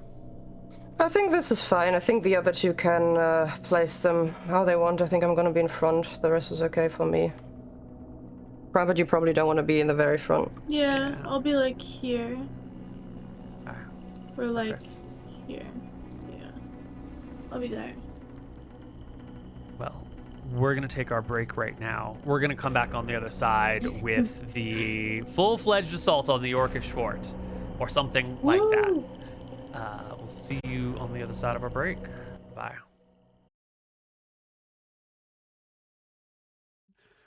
Hello, everybody, and welcome back. It's time. The party moves to the edge of the woods. And you can see through the swirl and eddy of the fog that there in front of you is this fortress. And I think you can also see... Wait, why is it a fortress? I thought it's a fort. Same. Literally the exact same thing. I'm just making sure we didn't walk to the castle, because that's not where we wanted to be. No. You're at the fortress. It's not a castle. Holy crap! Now it's a fortress. Stack it. Here we go. Here's the track that we want. You look through the fog. You see the 40 fort before you. You can see the state of the walls are not only in disarray, but it looks like they have been actively used for target practice. There's like red circles painted on it that have been shot at with bows and arrows that have chipped away at the stucco. You can see an area where someone was just like, pinned to the wall. And they've since been removed, but you can see like the bloody imprints of what would have been like hands up against the wall and the outline of a person that must have, decayed there for a little while and left the thing in a bit of a state. But you can also see that there are no orcs assembling out in the field. It looks to be quiet. Like they don't know you're coming, or like they're waiting on the inside for you. Well, would you like me to try and see above the walls, Elaine? I guess first off, can we see the gate from here, or do we need to march a little bit forward? You can see that there's this little outcropping right over here that would be, it's like a little bit of a roof that sticks out. The gate would be recessed into that somewhat, so you couldn't see the gate from your position, but you can see like where the gate would be on the walls. That makes sense. Okay. Is it closed? The gate itself would be inside, so you'd have to get to a different spot to tell if it's open or closed. Okay. Let's march over there, I advise. Yeah, I think we're marching on it. All right. The party marches across the open plain until you are before the gate. And I will try to turn this as exactly as I can. Nice. A little bit crooked. What are you going to do about it? I'm huge. Yeah. Well, the gate appears to be shut. And on the outside perimeter of the walls, you've seen absolutely no windows. It's just a thick stucco wall everywhere. It's just dark inside. Yeah, there's a little bit of a recess. It goes in a few feet, and then there's like a set of oaken doors that are like banded together with brass and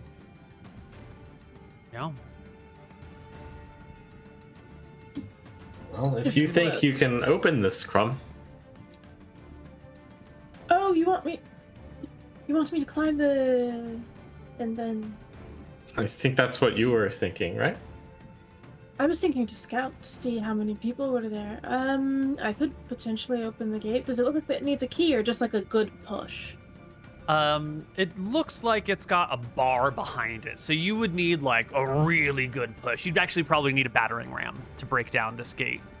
Unless I went behind it and brought it up without being killed or noticed. Right. Well, this is not meantime. it's not a rising gate. It's like a set of doors that open, like thick, heavy doors that would open and close, and someone's just set like a bar against the back side. So it's a pretty solid. Would I be able to move the bar though, as a little halfling? That's not something that you could tell without seeing the bar. In general, a gate of this size, what's your strength? Is it 10? In theory, if you were alone and there was no one around, you could probably lift that bar without any problem. Like a little bit of problem. Like you could lift it out of place. But if there's a whole bunch of orcs over there, you'd never be able to get to it. Can I shout out from here? Yeah, of course. Okay. I'll shout out, Ganasha!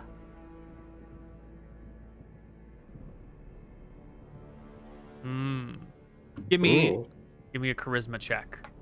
Are you intimidating when you say this? Or is it just like a No, weak... I'm as intimidating as I can be. Oh, that's perception, my bad. It's the wrong roll. It's +3, so it would be a 21, but I can re-roll if you want. No, we'll take the die. It's a 21. You call out for the orc.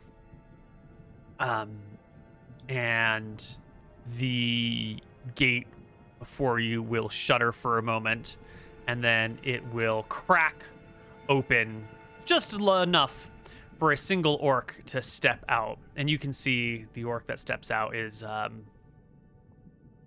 well muscled and much better armored. This one, it doesn't have just like the light armor around the head and shoulders. This one actually has like leather with metal straps that go across it, little bits of plate here and there, proper gloves, proper boots, proper shin guards. This is a 17 AC orc. How many eyes do they have? One eye. The other Ooh. is slashed out, you know, as if they've been blinded in combat at some point in the past. You called? I'll say, I, Elaine Pentolin, challenge you over leadership over this fort. Step inside, Elaine Pentolin, and we shall duel. Okay, I'll march forward. Wait, really? I call out after her? Are we all coming in or just you? We should all come in, right? Yeah, of course. Okay, sure. But Elaine is Can we going get first, right? everyone The whole out? party is... I'm going in. I'm going in first, yeah. I'll see if I'm Sure. getting shot the second I step inside. Yeah, well, the party approaches, and the gate is open. You know, it's just a set of double doors. One door is open. The orc is sort of standing inside the doorway, motioning into the courtyard beyond that looks pretty empty and abandoned. And as Elaine begins to step through the gate, there is a flurry of activity while the orcs on the inside try to shut the gate as Elaine steps through it. All right. So we're gonna do some initiative. I don't think anyone is surprised in this situation, so we're not gonna call for surprise checks. Yeah, I'd also say that we're closer to Elaine as we all try to get through the gate. If the gate opens like that and they try to shut it, how does that work? So it works by having one orc is standing behind the gate as it's like pressing them against the wall, and then as you begin to step through the gate, But that means it opens inwards, yeah? Yes, it opens inwards. Definitely. Can you see 100%. their little feet like poking out from behind the wall? Nope. And so the situation, I think technically what we've got is an orc behind the door as Elaine is stepping through the door, and the orc leader next to the door, and this other orc, you know, who is probably, this one's actually probably just behind this wall. This to the back here. Ah, there we go. Now we've got the proper battle map. Let's see. And then this one would be right over here. Not many. It's only 4 of them so far. Yeah, that's probably all. And then probably like 1, 2, 3, 4, 5, 6, 7, about 20 cages for all the dogs, you know, but otherwise. Yeah. Yeah, it's probably fine, right? Sure.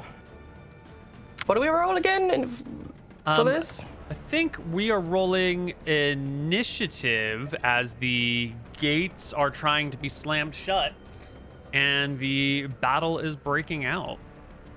So if we wanted to like stop the gates from being shut, it would be like strength. Yeah, so you'd roll a +3 on your initiative as you see the gate. There's also no shut. bar in it though. Like they can try shutting it, but they can't shove the thing on top at the same time, right? This will be a contest of strengths. Yeah. Okay. So you're rolling with an axe. You're rolling with a 3. You're rolling with an axe. There we go. That was for Vordran, a strength check for initiative. Oh yeah, I see what you're doing right there for Vorden. Gotcha. Does that work? That has wrote 1, +3. 2. That should be an 8, not a 0. Perfect. 8, and Vorden got a 12. And I think we're gonna do our spears and our bows, and you're probably doing a bow. Did orc leader, orc. right. And last but not least, Orc. Okay. Elaine, Pentolin, and Peach are the first ones to go as the door begins to slam itself shut and they're trying to shove y'all out of the way. Elaine, what are you doing? Do I get a +2 for attack and damage? How does that work? Well, which one do I need to put on top, you said? To hit? You'll need to remember to add the damage at the end of the day. Okay. If you roll off the sheet as is without changing anything, then 2 extra damage. 2 extra damage. All right. I want to attack the orc that's on my right-hand side. Excellent. There's a door right here between separating the two of you. He's hiding behind the door. Oh. This is the orc that's closing the door. So if he's closing it, I just get shoved out. Yep. That's essentially what's happening, is that you're walking through it. And actually, I think he doesn't try to shut it until you're through it. So maybe Peach is in the way. It's something like this. Like, it's all happening as you're coming through the door. Right, but I can't see him, so I'll just attack the lady. I can't turn. How does it work? If I turn around, she gets like a back attack, so that's a dumb idea, correct? Yeah, yep. Okay, no, I'll just attack her in front of me then, that's fine. Excellent. Maybe, actually, this would be the right order. Because there's a door blocking off this. Yeah, don't let me move you where you don't want to be, but Yep. I was more expecting the spearman to be up in front. Perfect. We can have the spearman in front. Okay. Okay. Elaine goes to the orc, the lead orc, with her arming sword, and natural 20. Ooh. We're eating good today. Get fucked. Critical hit you don't want right to do off it? the bat. I'll do you no matter what. All right, roll me some damage there, Elaine. What do I even roll for this now? So I get like 2 extra damage, so it's 1d8 plus 5 2 times? Just roll your damage, add another d8 and another 2. Okay, I'm rolling my damage. I'm rolling Max an extra damage on the my first God. die.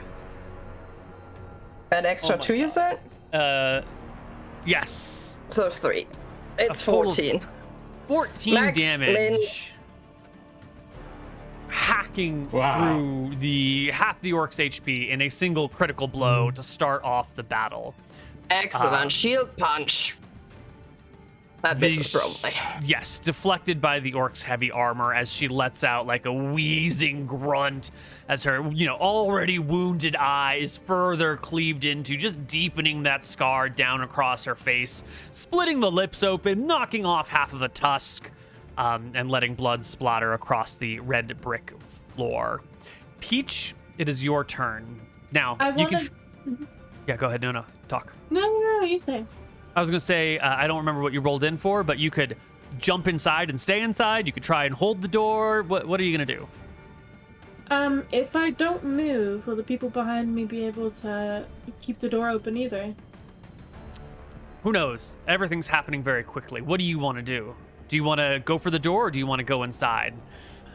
I wanted to try and make sure that the door would stay open. Excellent. So you're going to be making an opposed strength check against the orc who is shutting it. So why don't we just... opposed strength? Yeah, so you're going to roll your strength, and they're going to roll their strength, and we're going to see who gains control over the door. Oh, man. I really don't think I'm going to win this one. Orcs are, strong, yeah? Yeah, they are strong. Well, sometimes they have bad days, though. Okay, That's true. yeah. Oh, a 19 for Peach, a 16 for the See, orcs. look at him. Wow. He has a shit day. It is a mutual failure. The door just gets crushed in the struggle. It disappears. There's no more doors to be had. I win! Well, you need a 21 is a success. And so you've both failed. The orc has failed worse than you, but you've all failed miserably. So I think what we see here is that the door gets partially shut.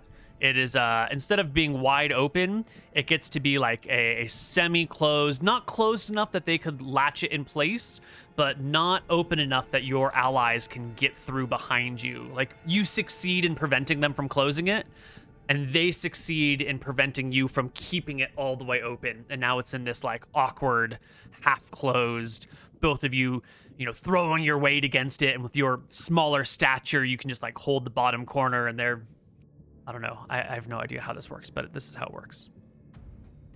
Can someone behind me put their hands, because I'm small, just put their hands on the door and like push like from a top angle? Yeah, we will see when Vorden's turn comes up, but you keep them from closing the gate entirely. All right. Okay. Just so this will come up potentially later. I'm imagining when it's that orc's turn, it doesn't get a chance to close it because. Right. Okay. Right. Yeah. For them, rolling initiative is actually probably a non-starter because their closing of the door is what triggered the beginning of the encounter. So I don't think. Yeah. Peach goes. Willa goes. Willa and the rest of the bowmen have no shots whatsoever, so they will, ready some actions for when they can do something. Vincent, it's your turn. You've cast some strength spells. I reach into my pouch, grab some fine red dust, and throw it in the direction of Elaine as I chant the spell for Enlarge. Oh, what's the range on Enlarge? It is 20 feet. Well, that, I do believe, is still plenty of room. 20 feet?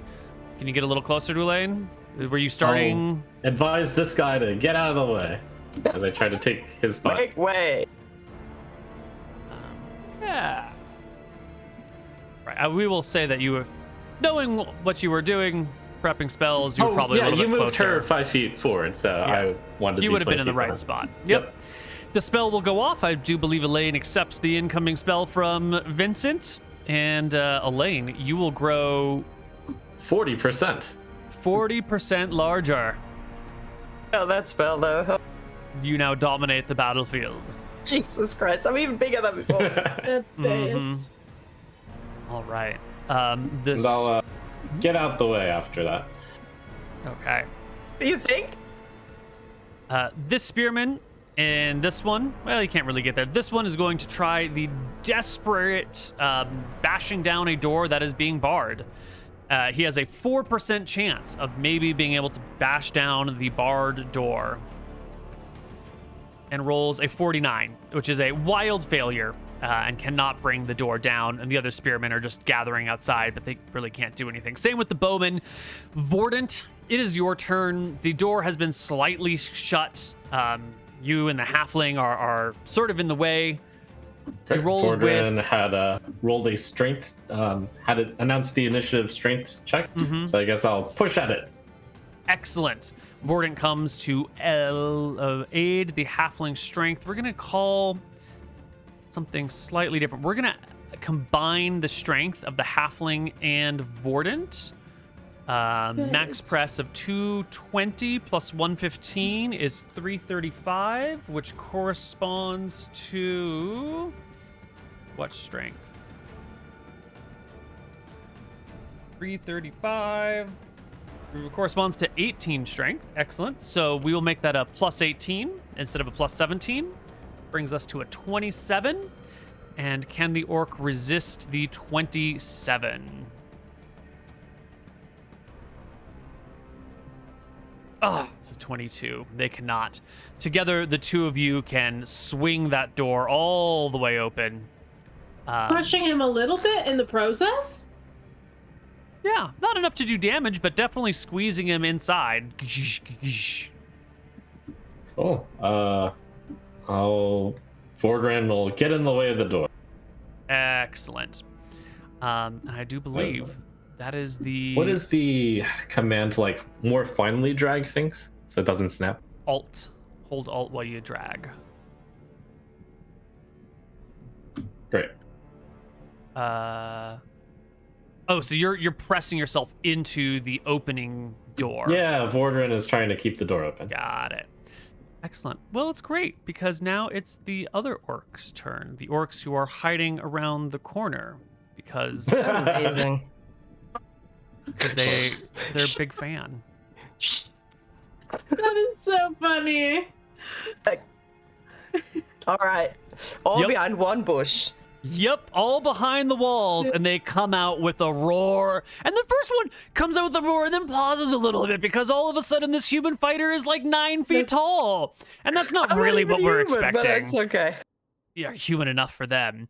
And they'll fill in, but it's a little awkward as they quickly come to the front. Oh boy, that's a lot of people. Is Elaine the definition of orc beauty right now? If she bathed in some cow's blood, it would be a sight to behold. Maybe later. Yeah. All right, Elaine, you have 1, 2, 3, 4, 5 orcs who are now all smacking at you with their axes. So here we go. The first one is this one is not coming after you. This one is going after Peach. So it's 4 orcs. The first 2 have flanking attacks. The second 2 are frontal attacks. So 1 is a 9. 2 is a 15. And the frontal attacks are 19 and 6. And a miss. Actually, it is daylight out. It is foggy, and we are in like this kind of dim atrium, but yeah, it's not bright daylight. I'm not going to give them their combat penalties yet. The fog will burn off eventually in the afternoon, but for now, it's a nice gloomy day. So the orcs all will miss you.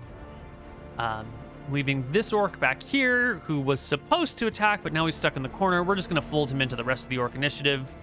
And the orc leader will go with their large 2-handed axe, their 17 strength, and they will bring it up in the atrium and down upon Elaine's head with a 15. For miss. Okay. First round of combat has gone awkwardly, but the party is big. We're going to roll initiative for the next round. Let's go.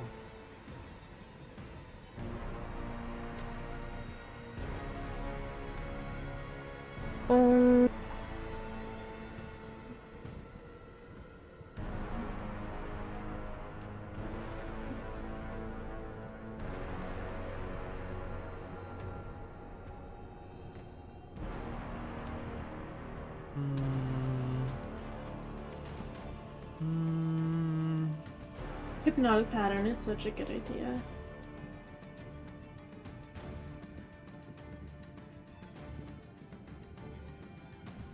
Yeah, they're gonna do that. Roll bow. Roll bow. Okay. I think initiative has been rolled by everyone. I see a Peach. I see a pair of Elaines. I see a pair of Trumps. Okay. Peach, you're first. You've got your short sword. Your back or your shoulder is against this door, kind of holding it, but also Vordant is also holding it. Yeah. What are you gonna do here? I want to stab attack whoever is closest to me and looking most threatening. Oh, yeah, this guy who actually was supposed to attack you last round. I called it out and then I completely forgot to roll it. That's we okay. gotta resolve well, his... No. You're right. We should definitely make all the attacks happen. Koibu, he forgot. It was in the moment, like, oh God. And he had a brain fart. He literally, they're not very smart. He had a conniption. But now the moment has passed. You can't go back in time. That'd be crazy. That'd be crazy, Koibu! We called it! We just forgot to roll it, and nothing else happened since then. I think it's fine. I think the orc brings the axe up and down and slices into the little halfling's body for 8 points of damage. Little halfling.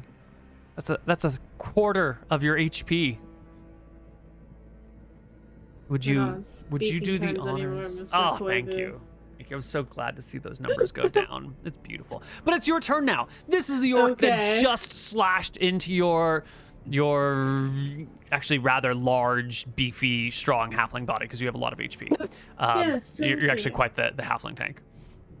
Thank you. See, I am like a very beefy, so I could get it on with an orc. And I have hairy toes, and you said that the orcs like hairy feet. They like hair, sorry. Yeah. And you critical the orc with your first attack. Yeah. Roll me another d6 on top of that. 3. It's a total of 5 damage, which badly wounds the monster before you. Yeah, but he badly wounded me more. Yes. That's okay, Yes, though. But proportionately, you did more damage to him than he did to you. That's true. A rage glows behind Crumb's eyes. The orc behind the door, and now it's just him and Vordant. I guess Peaches, her body there will need to be moved, but I don't think it's enough to bring Vordant's temporary strength to 18. So Vordant, give me another post-strength check as the orc tries to slam this door shut. You succeed, and the orc fails, and the heavy door is still held in position. All right, go strength spell. Elaine. Yeah. With your huge size. I'll try to attack the leader again with the longsword. Uh-huh. You're gonna need a 17, and it's another 24 critical hit. Please roll me another D8 plus. Oh, we forgot to add your 40% for being enlarged on the last attack. No, it didn't. I went after her. Oh, perfect. Excellent. So roll me the additional D8 plus 2. The enlargement damage just goes to the sword, so we'll enlarge whatever the sword damage is, and then the strength damage will be added flat. So 5 and 1 is 6 times 1.4 is 9 damage. And then 9 and 5 is 14, right? Yes. Yes. That literally brings the orc to 0. Just perfect. Second attack Yes, drops the orc captain really good. to the ground.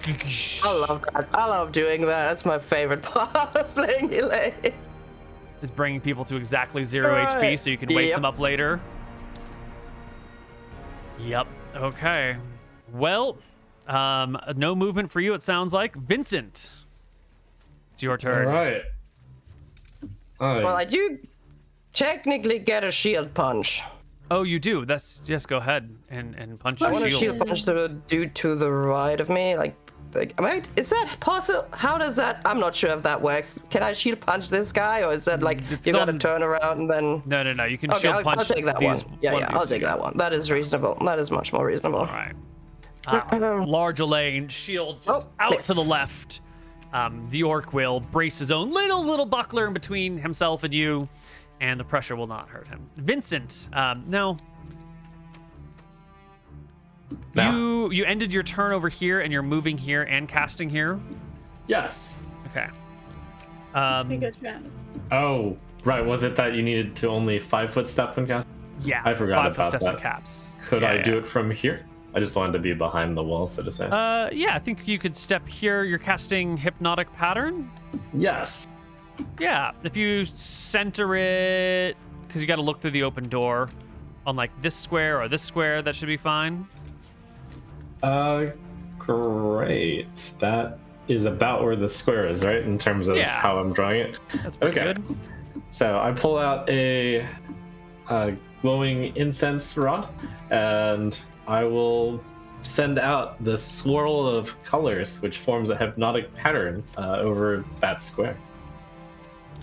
Pattern causes any creature looking at it to become fascinated and stand gazing as long as the spellcaster maintains the display, plus 2 rounds thereafter. It can captivate a maximum of 24 levels or hit dice of creatures. All creatures within the area of effect and all creatures affected must be within the area of effect, and each is entitled to a saving throw versus spell. A damage-inflicting attack on an affected creature frees it immediately.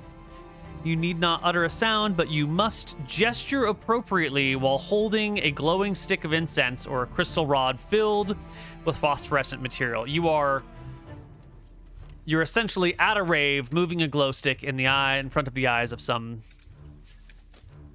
person. Very good. Yes, I'll do it from that position then to make Excellent. sure. Does that hit me or no? No, I think you're outside of the box. I don't know, because I'm big. Like, I have no idea. He drew it so that you were outside of the range. All right. I'll just squeeze back against the people behind me, I guess. Yep. So orc saving throws. 1, 2, 3, 4, 5, 6, 7, 8, 9, 10, 11, 12 of them. They need to roll a 17 or higher. So we're going to roll 12d20 greater than 17. 4 pass and are not hypnotized. 1, 2. So you are going to be hypnotized. You're hypnotized. Not you, but yes, you. And you, but not you. But yes to you. Oops. Yes to you. Yes to you. And to you. Excellent. These orcs all stand hypnotized for as long as you maintain this, plus 2 rounds thereafter. Great. Excellent. Yeah, I'll stand right here and maintain it. All right. Willa will call and sort of start muscling the spearmen forward. Drag her out! Get her out of there! She will call to her spearmen and soldiers. And the bowmen will let the spearmen handle that. The orc leader is unconscious. We can just pull them out of the initiative order. The remaining orcs, this one on the left, is going to attack you, Elaine, with a 17. Actually, plus 1 is 18 is going to miss. The one on your other side will hit you with a 4, which is a wild miss. This one right here is going after Peach once again. And will bring the axe up and down with a 17 to hit, but it's only a glancing blow for a single point of damage, Peach. You may be able to deflect it to the side slightly with your short bow, having it just like cleave into the ground, grazing your callous taffling toes. And this guy behind the door already went. So we're not going him. This one's kind of stucco as well. And what you're gonna see is actually nothing. You won't see anything. It's fine. This guy, can he do anything? Can he... Just so I'm, like, I understood the spell correctly, the second we go out, if they shut the door, the spell fails and everybody's back awake, yeah? After 2 rounds. Okay. Mm-hmm. That's a good read. I would I try to like shout over Willow. Why would we pull her out? We're winning.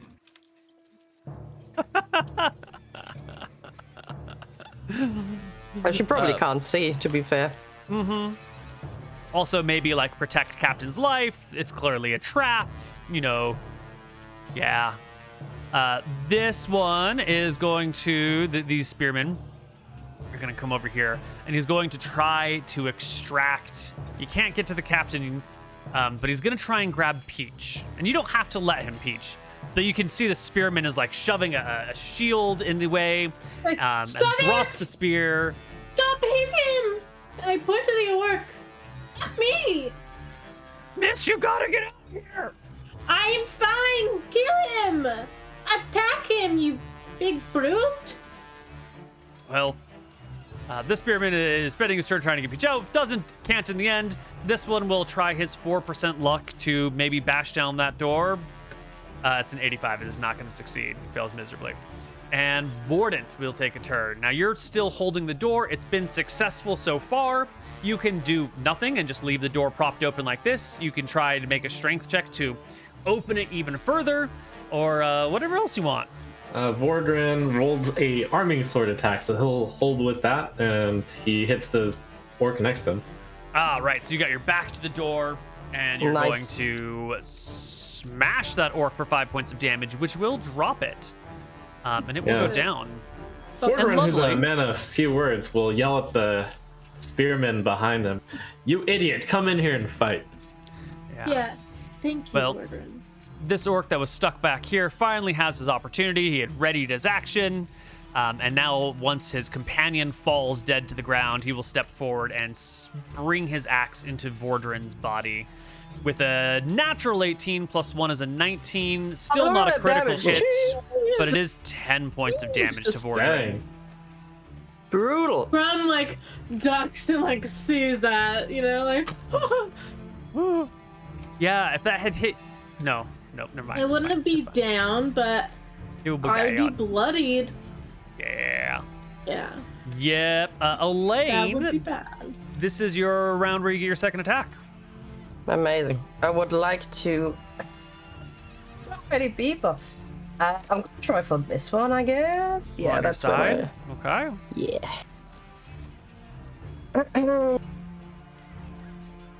This orc is not staring transfixed at the colors in the sky, but he is seeing the arming sword coming up. And for a moment, there are colors. +2, 8 damage. As the orc's face splits open. That little helmet he was wearing helped him not at all. And the orc lays split upon the floor before you. Did anyone else have second attacks? I don't think so. No second attacks. End of the round. Willa is still shouting, Actually, get good her point. out of here. Vordrin will get a second attack. Forgotten about that. No, you did not make a sword attack last round, right? Oh, I see. Got it. Yes. Yeah, every other round he gets 2. Okay. But it is initiative. And I think this is the time where we're going to make a morale check for our orcs.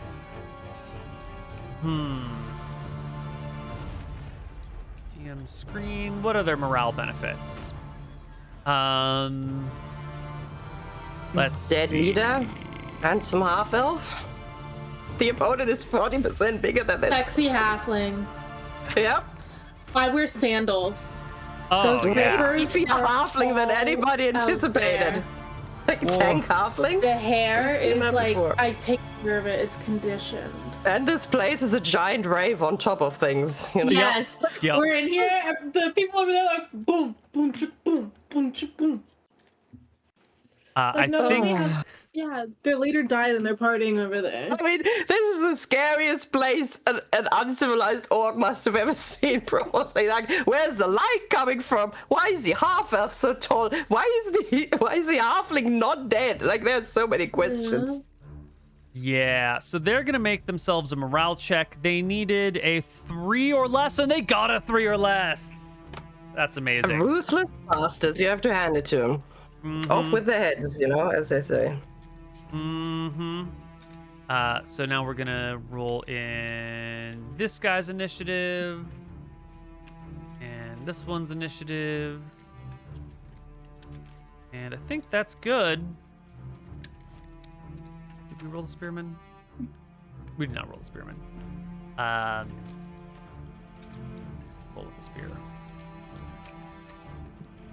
Willa is rolling at 3, and the miscellaneous bowmen are still rolling with the bow, and it's fine. Excellent. First up is Vincent. What are you doing, Vincent? I wave my rod to maintain the spell. Excellent. Well done. The bowman chill. Vordant. Now, are you no longer using your action to hold that door? Yeah, he's in the way, and he's But you're attacking strong. with your sword, right? Correct. You're not. So Okay. that's right. I decided to attack the guy in front. Excellent. Here's the roll. It's a 5. It's a miss. Alas. Each. How dead is their leader? Like, can you describe the state of death that she's Yeah. in? Like, Well, what's it's- happening to her You body? can see right between Elaine's massive legs, and you can see that the orc leader is splayed out on the ground Like, with a huge slash through the face, and like they're laying there, splayed all over the place. But you can still see that the hand that's like around the battle axe is like gripping it and then like relaxing and letting go, and like the fingers are twitching, and they're like almost conscious. If I roll for initiative with a sword, but then I want to do ventriloquism, do I have to do that another round? Yeah. When you roll initiative, you set your actions for the round. No problemo. I will go into this guy right here. This one right here. Oh, I didn't mean to do that. Short sword, short sword. 17, 18, 19 is a hit. 10 is a miss, but the 19 That's hits okay. for 3 points of damage. The orc wounded will come after you next round. The spearman behind you, you've been telling him to fight. He doesn't really have a great angle. I'm going to give him a pair of attacks and will take the lower one because he's trying to stab awkwardly around this corner and the door's in the way and it's all of a mess. So 2 attacks. A 4 is a miss. Unfortunate because the other was a crit and max damage. That's sad. And we will get the general Orcish melee. Now, I did pass the morale check. I'm going to just drag the leader away because this guy's coming into the middle. And this one is pushing his way to the front line. And he's going to come on in here. And I keep on coming. this one's going to come here, and this one's going to come here. And the others are standing transfixed. And we've got one against... Well, Peach, you just did stab him. So the orc is going to slash at you with a natural 20. Which does clear by 5. It's a critical hit for 3 plus 1d10 damage. This is a hit for a maximum of 10 points of damage against you, Peach. Ouchies. Yes. And then Elaine, we have 1 frontal attack, which is a 7, and we've got 2 flank attacks at plus 1 each. 10, 11, and a 21 for 5 points of damage. I'll subtract it. Willow will chill. The orc on the door, he's pushing again. But Vordan's not paying close attention. Vordan's just leaning against the door with his back while fighting someone else. And so the orc is going to have advantage on... I think Vordan has disadvantage on the strength check because he's not really giving it full attention. Or do you do it at half strength? I think half strength makes more sense than disadvantage. It is 2e after all. So 17 divided by 2 is 8. Roll me d20 plus 8. You're 16 versus their 17. I think the door will close a little bit. And this is going to put these characters in a weird spot. Peach, the door is closing. You can either slip inside as the door closes and squeeze with the orc, or you can slip outside as the door closes and squeeze with the spearman. Which one do you want to do? Do you want to be in? Oh, that's both a fail. Why is he succeeding in closing the door then? Like, why does he? Like, he's fine. But he's achieving what he wants, and like we're being put in a disadvantage. If he had succeeded, the door would close all the way. This is the same semi-failure that they did last time, where the door closed part way, not all the way. Yeah, but she didn't get shoved last time. And also, I rolled she was also the only one in the square that time. Like right now, she and Vordan are both squeezing in this square, and now the square is getting closed to a slightly smaller space, and so someone. Yeah, but it's also more weight. Like it's a warrior in full armor with the door, no? Yeah, like, but the warrior's got his out. back to the wall, and the orc is, shoving it, and he's not shoving it enough to close it, but he's shoving it enough to move those people. Yeah, I think it's fair. And I think, Peach, you can decide where you want to go with this. It's either a free disengage or a free get closer to my enemy. What do you want to do? That's rough. Yeah, it's real rough. Is there any wisdom that you can bestow on me of what? Yeah, disengage. Okay. That's your wisdom. Take it. A little bit out. All right, you're gonna slide into the square with the spearman. Vordan is now in the half square as the door is slightly closed, but not all the way. And Elaine. They can't bar it, so if in doubt, you just push it back open. Mm-hmm. Like if it closes, you can push it back open. Elaine, both of us as well.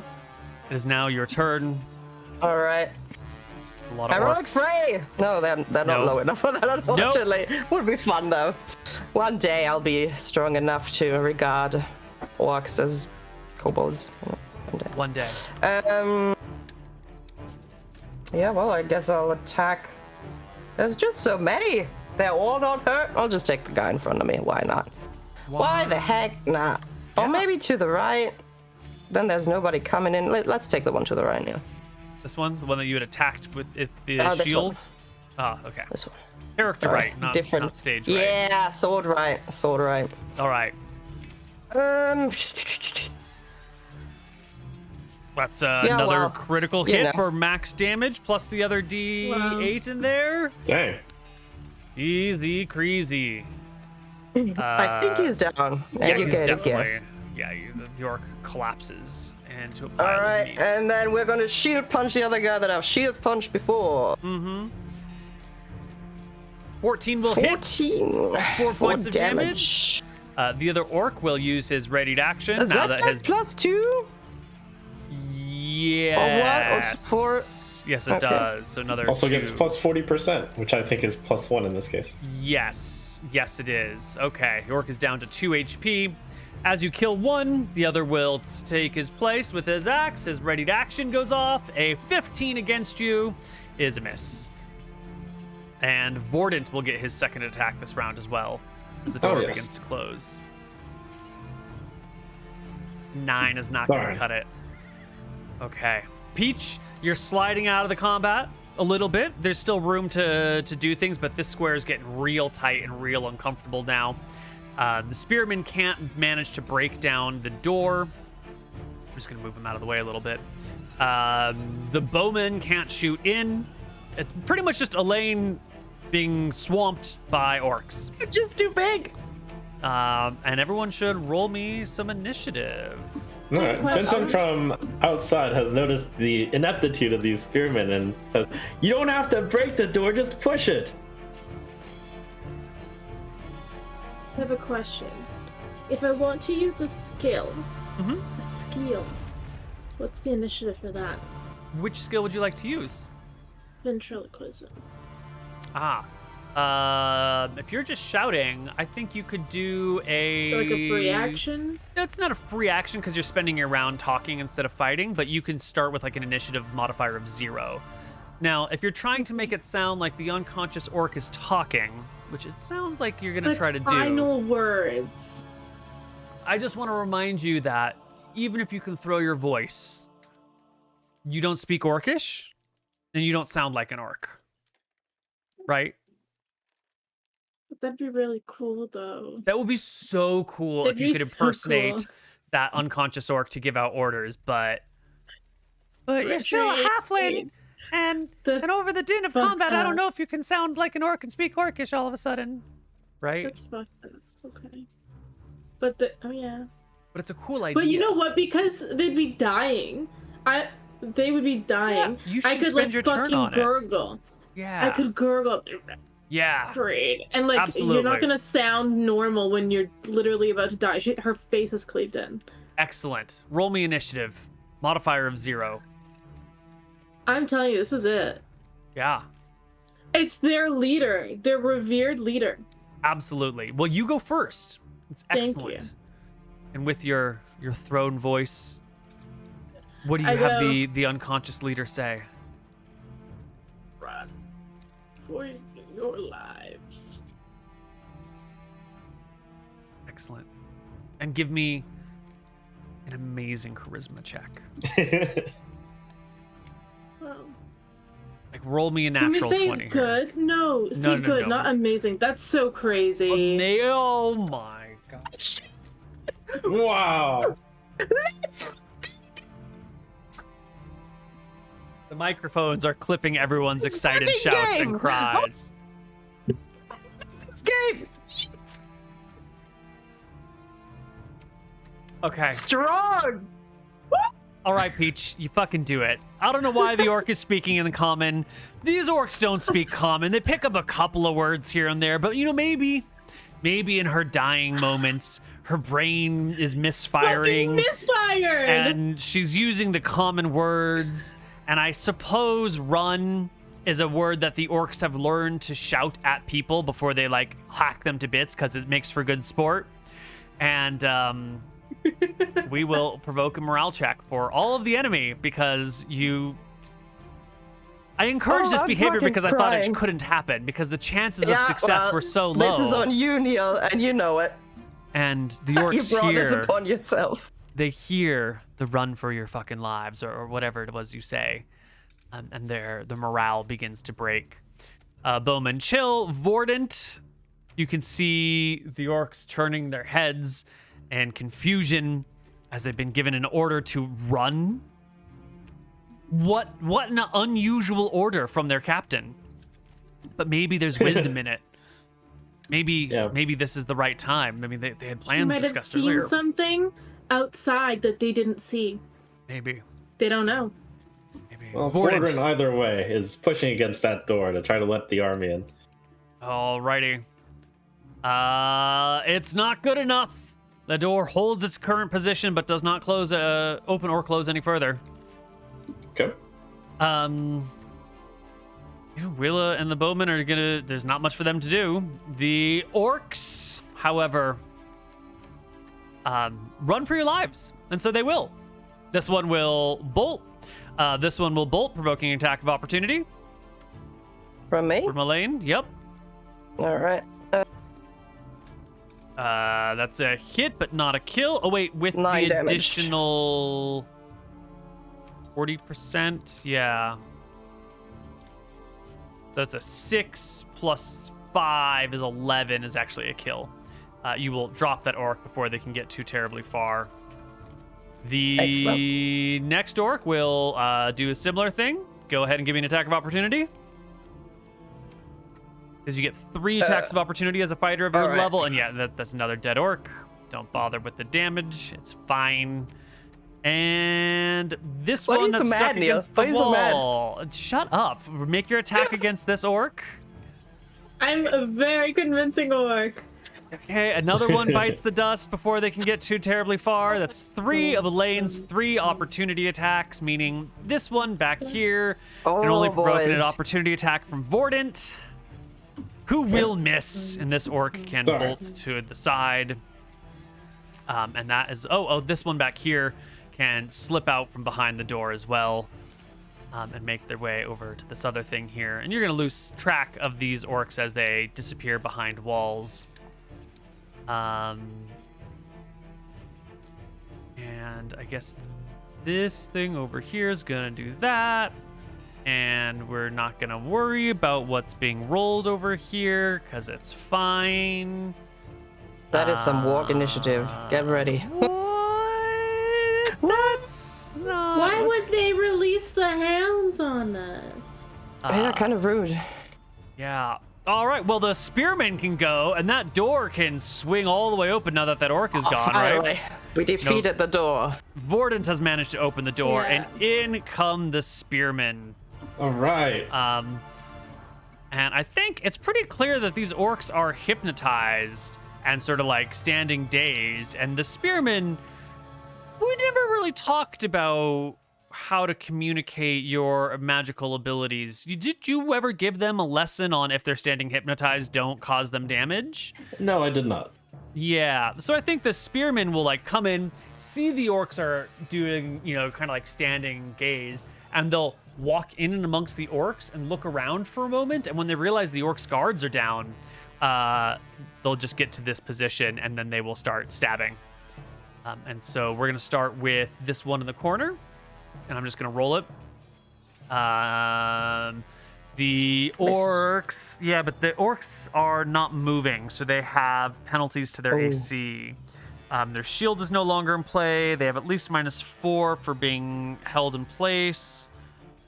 So 13-9, I think, is the number we need to hit, because they do have some armor, so that's going to be a miss.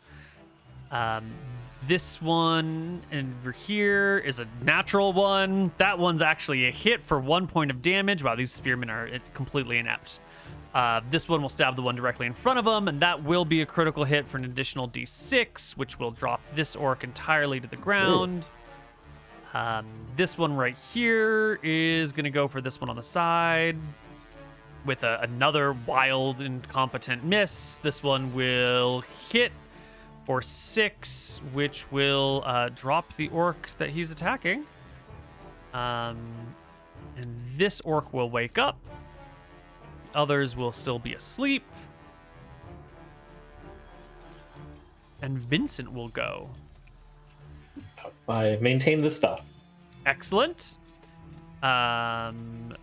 You're done. Elaine, your soldiers have pushed in through you as the orcs begin to flee. You are large, and soon your minions swarm all around And you. in charge. Wait, I can still see this guy over here. Yeah, he was running.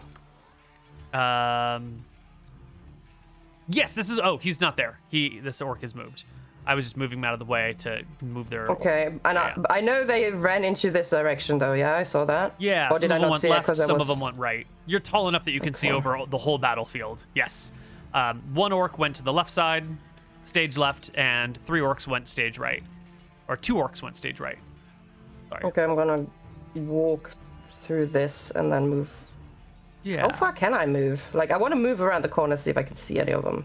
Well, your men are here. It's kind of a tight battlefield. If you wade through this, you'll have to, like, push some people aside. Yeah, that's fine. That's okay. My legs are 40% longer, so that's fine. As you come through, you will see that there are 3 orcs over here and that there is a ladder. And there's not just one. There's actually multiple ladders scattered against the backside of these areas so that people on the inside could climb up onto the walls. Oh, it's such a smart idea to have ladders in a fort. That's great. It's a good idea. Yeah, fantastic. And these 3 are all going for a ladder to climb up. Can I reach one of them to attack? Like the last guy in the back or something? What kind of ladder is it? How far can I make it, actually? All the way to the front? Oh, just grab the ladder and fucking boom! Now none of you can go up there, and can you're I make it all the way to the front, or just to the last one in the back? Or is it like? See, you gotta wade through these people, but you've got tons of movement, so you're fine, right? You're not heavily. You're not encumbered anymore because of your massive strength, so it's fine. You can go wherever you want, Elaine. Yep, I'll take the first one then. Giant in front. Is this the first one? Half elves. No, sorry, the one closest to the ladder, please. Okay. Yes, thank you. You are a giant among half men. Please make your attack roll.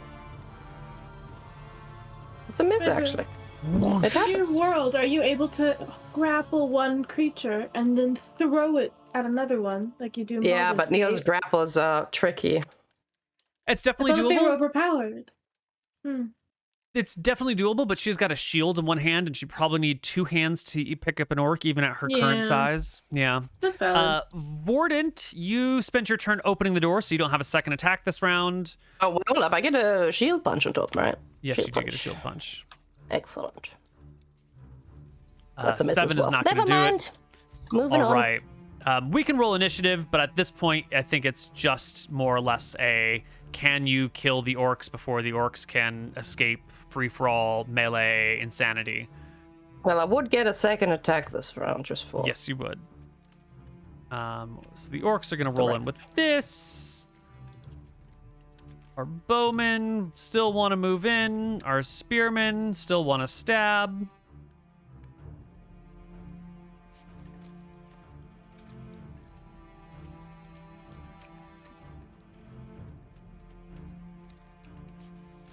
Okay. Peachachoo, what are you going to do this round? You've already made the most stunning move in the game so far. Yes. Let me see. I want to stab. Sorry, I'll initiate sword. And I'll come up and I'll, stab whoever I can reach. You're going to do a little stabby stab. Here. Excellent. Well, Vincent, once again, you are first, sir. Cool. I pull out my darts. Wrong. I'll walk 5 foot forward and then try to throw a dart at this orc 20 feet ahead. This one right here? Yeah. Yeah, that one's more open. There you go. It's a wild miss. And that is when the door that was left open last round to let the wargs out does indeed let the wargs out. And these angry, vicious, relatives to dire wolves, but a little bit hairier, a little bit more mean, will immediately come and go for the giant person right next to the open door. And they will throw themselves, sinking their teeth into you from behind so you don't get your shield AC, and they get +2 to hit, and you don't get any dex AC that you may or may not have. Of course. So it's a 7, 8, 9 is a miss. A 20-something, I think, is a critical hit, right? That's a 24? My back is 17. That clears by 5. So 8 plus 2d4 is going to be 10 points of damage. And the third one is only an 8. Is Is a not miss. good enough. Well, 8, 9, 10 is miss. Excellent. Peach, it's your turn. The gates are open. The orcs are fleeing. Some of them are waking up out of their dazes. Other ones are still standing transfixed at the spell. Yeah, I'm gonna come over here, and I'm gonna attack that orc right there. Wait, where the heck did I go? There you go. You moved inside the person. That was. Yeah. This way? I This just way? want to attack this guy. No, the other way. Yep. Yeah. The one to my right. Wait, let me circle him. Yes. Excellent. Him. Go ahead and give us a double stabbing maneuver. Okay. Coming all you for need the is a double 9. stab. That's a hit. Okay. And that's a hit. Yep. Actually, All right. the first one will actually kill the orc. So can I move on and hit, take a step forward? Absolutely. Take a step yeah. forward. 4 damage against another orc. Stab the one right in front of me. Whoops, that was one too many. Will wound but not kill that orc. I can live with that. All right. Vordant moves forward, does his work as well. That's another orc is almost dead. You'll get your second attack later in the round. Will and the archers, there's still no room to shoot at this point in time. Elaine, Pentolin, these orcs they rolled really badly on initiative. They shouldn't have rolled that badly though. They should be going at. They shouldn't have rolled at +9. They should have rolled at +3. So they should roll 6 sooner. So they should be going at 13.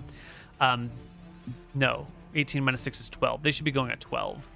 They should be climbing the ladder right now and scaling to the roof, which honestly, that does provoke 3 attacks of opportunity as they try and run past you. I'll try. But when you're routing, you're routing. And this is why, in ancient history, all of the casualties in combat happened when one side broke. Because if you stand and you fight and you've got your armor and your shields and your buddies next to you, it's hard to get hurt. But as soon as people start to run and you turn your backs, that's when armies get cut to pieces. And that's exactly what we're seeing here, is the routing of the orcs is going to cause, as Justin Browder would say, terrible, terrible damage. Is it 3 back attacks then, if they climb the ladder? Yes, it is, ma'am. Okay. Just hit that button a bunch of times and watch the orcs melt. I mean, fucking hell. Yes, yes. Critical hit and critical dead. The 3 orcs will die on the way out. And so based. not one of them will make it to the rooftop. Okay, can I turn around and is that a thing? Yes. I'm a little bit big, so I can't put my back against the wall, can I? No, this is like a little covered walkway here, and you're a little bit too tall to fit underneath it. Okay, fair enough. So I'll just attack the wall. No, you could fit it here. It's fine. You fought under this area. You can fight here. Well, I don't know what I'm talking about. Okay. I'll attack one of them in front of me, I guess. Mm-hmm. This guy. Yep. This one. An 18 will hit. You'll do 11 damage. 13 damage, right? Yeah, but the 8 has to be multiplied by 1 times 4. So that becomes 12. Yeah, but you said I get +2 for my strength. Yeah, but for being big, right? Your sword gets an additional 40% for you being big, and then you get another 2 for your strength. So the 8 just and saying the 11, the +2 for strength. That's all I'm saying.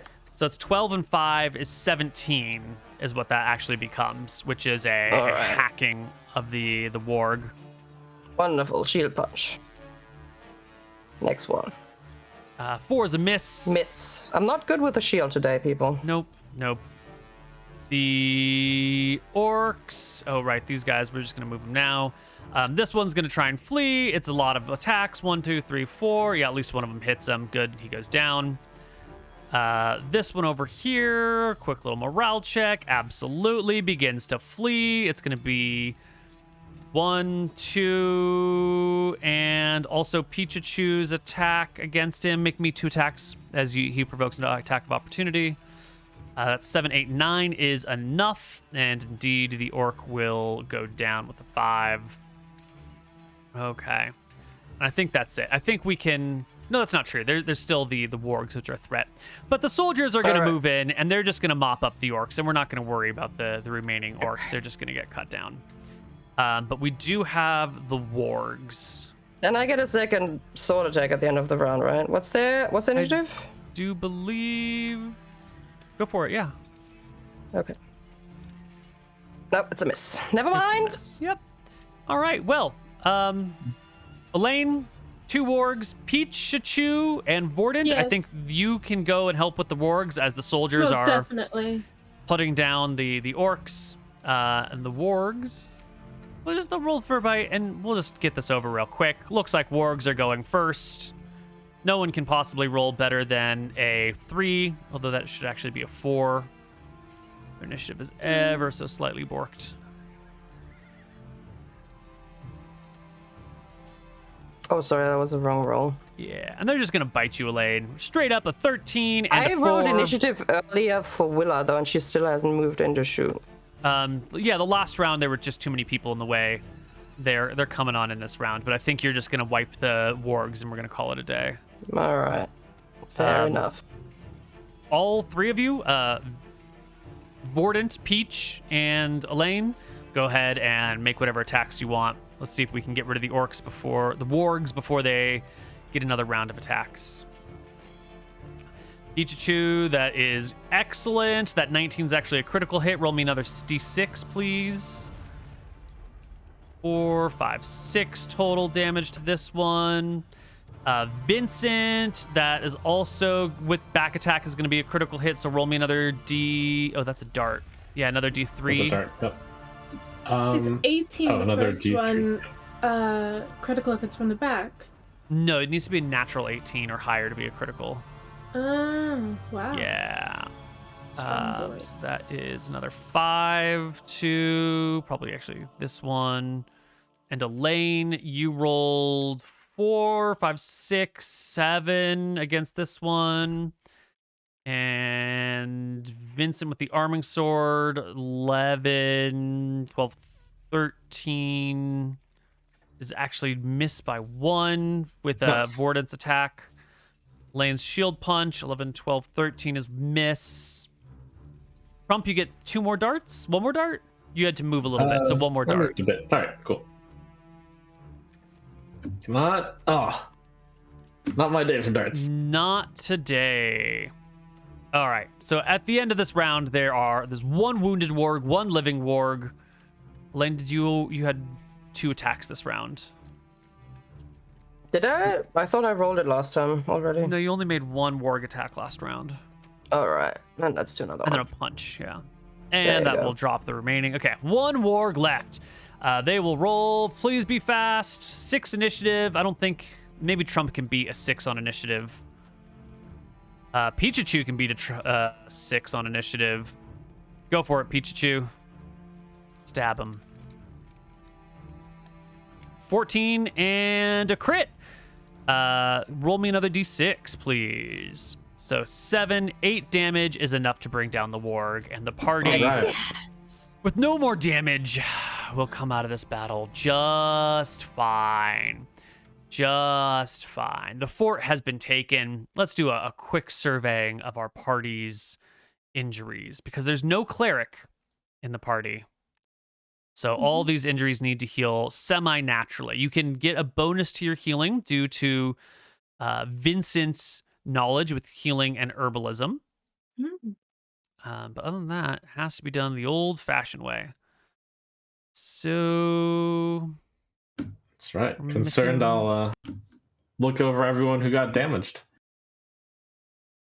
Yeah. Elaine, Peachachoo, and Vordant have been injured. By quite a lot in some cases. And Willa by 1 HP. and Willa has Wherever been she is. minorly inconvenienced. Yeah, yes. she's got a bruise. Oh. It's not one of the easy ones. It's one of the ones that goes like a little purple. It's a frustrating bruise. All right. Party. You've taken the fort. It's your day. The field is yours. Let's get some post-battlefield looking around at this area. Yeah. Now, as you examine this fort, having slain all of the orcs in it, and go to take a look, the first thing you're going to find are these sounds, these little weird squeals of panic.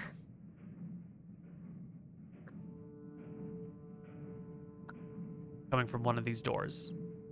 Or Like animalistic. Like a goblin. yeah, like both of those. Those are both accurate. Hello? Hello? Oh. Like somebody captured. Okay. I guess we're walking over. Yeah. Yes. We've come to There are free no you from orcs the. coming out of doors, hopefully. The orcs have been dealt with. You're safe now. It is one of the lower doors, and as you open it, there, cowering in the darkness of the dim of the room that is only now lit by the light coming in through the open door, are a pile of 10 goblin slaves. Okay. Dear preciousnesses, how long have you been captive? Please, so please, no sorry. more, please. They're all dead now. The goblin comes out and begins kissing your feet in like No. a act of subservience. Stop! I conditioned them! Stop! No, please, please. And they no, will I don't cower want away to from you. slaughter on them. It's okay. Don't fear. How bad do they look?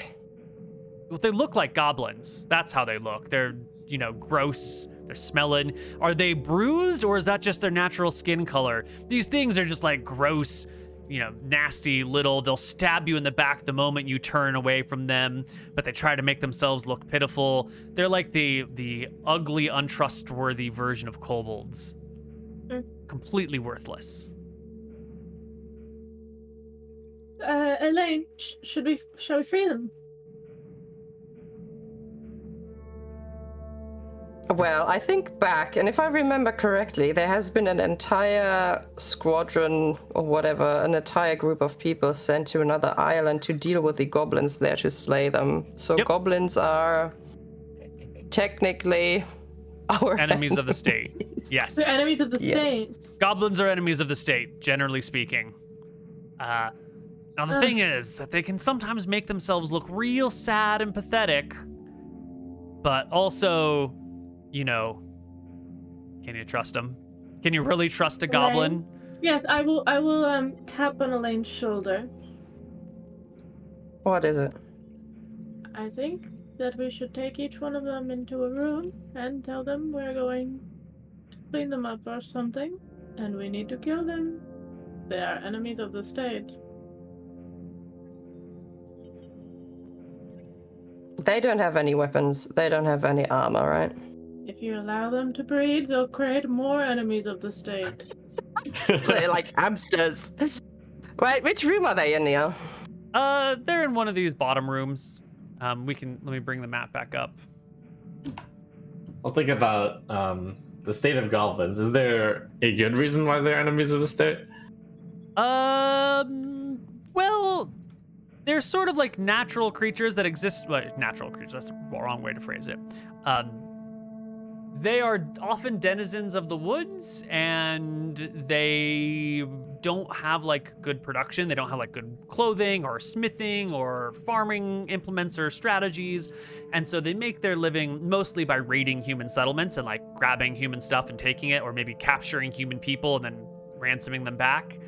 They have a terrible stench around them. They steal and eat children in the night sometimes. But is it like that's their nature, or is that that's just that they're surrounded by wealthy people and it isn't economically viable to just steal and eat a child at night? That's a little bit too far. No, Yeah, stealing odd from times. humans? All right, you can steal from humans, but to go into a kid's bedroom, specifically a child, to eat them at night? There's probably a kitchen that you passed on the way to that child's bedroom. Yeah, Evil. But just like foie gras, you fatten up a little thing, it gets pretty good to taste. Maybe not all Elaine? goblins are child eaters, but at least one Elaine? is. You've heard the stories, okay, Elaine? They eat the children at night, They raid camps, they raid humans, they take us for hostages. They are vile little cretins. They are enemies of the state. We need... It's just a matter of whatever unfortunate circumstance they found it in. These goblins have been enslaved. I direct my attention to like the groveling goblin. Please, if we let you go, what will you do? I will serve you, master. I will serve you however you wish.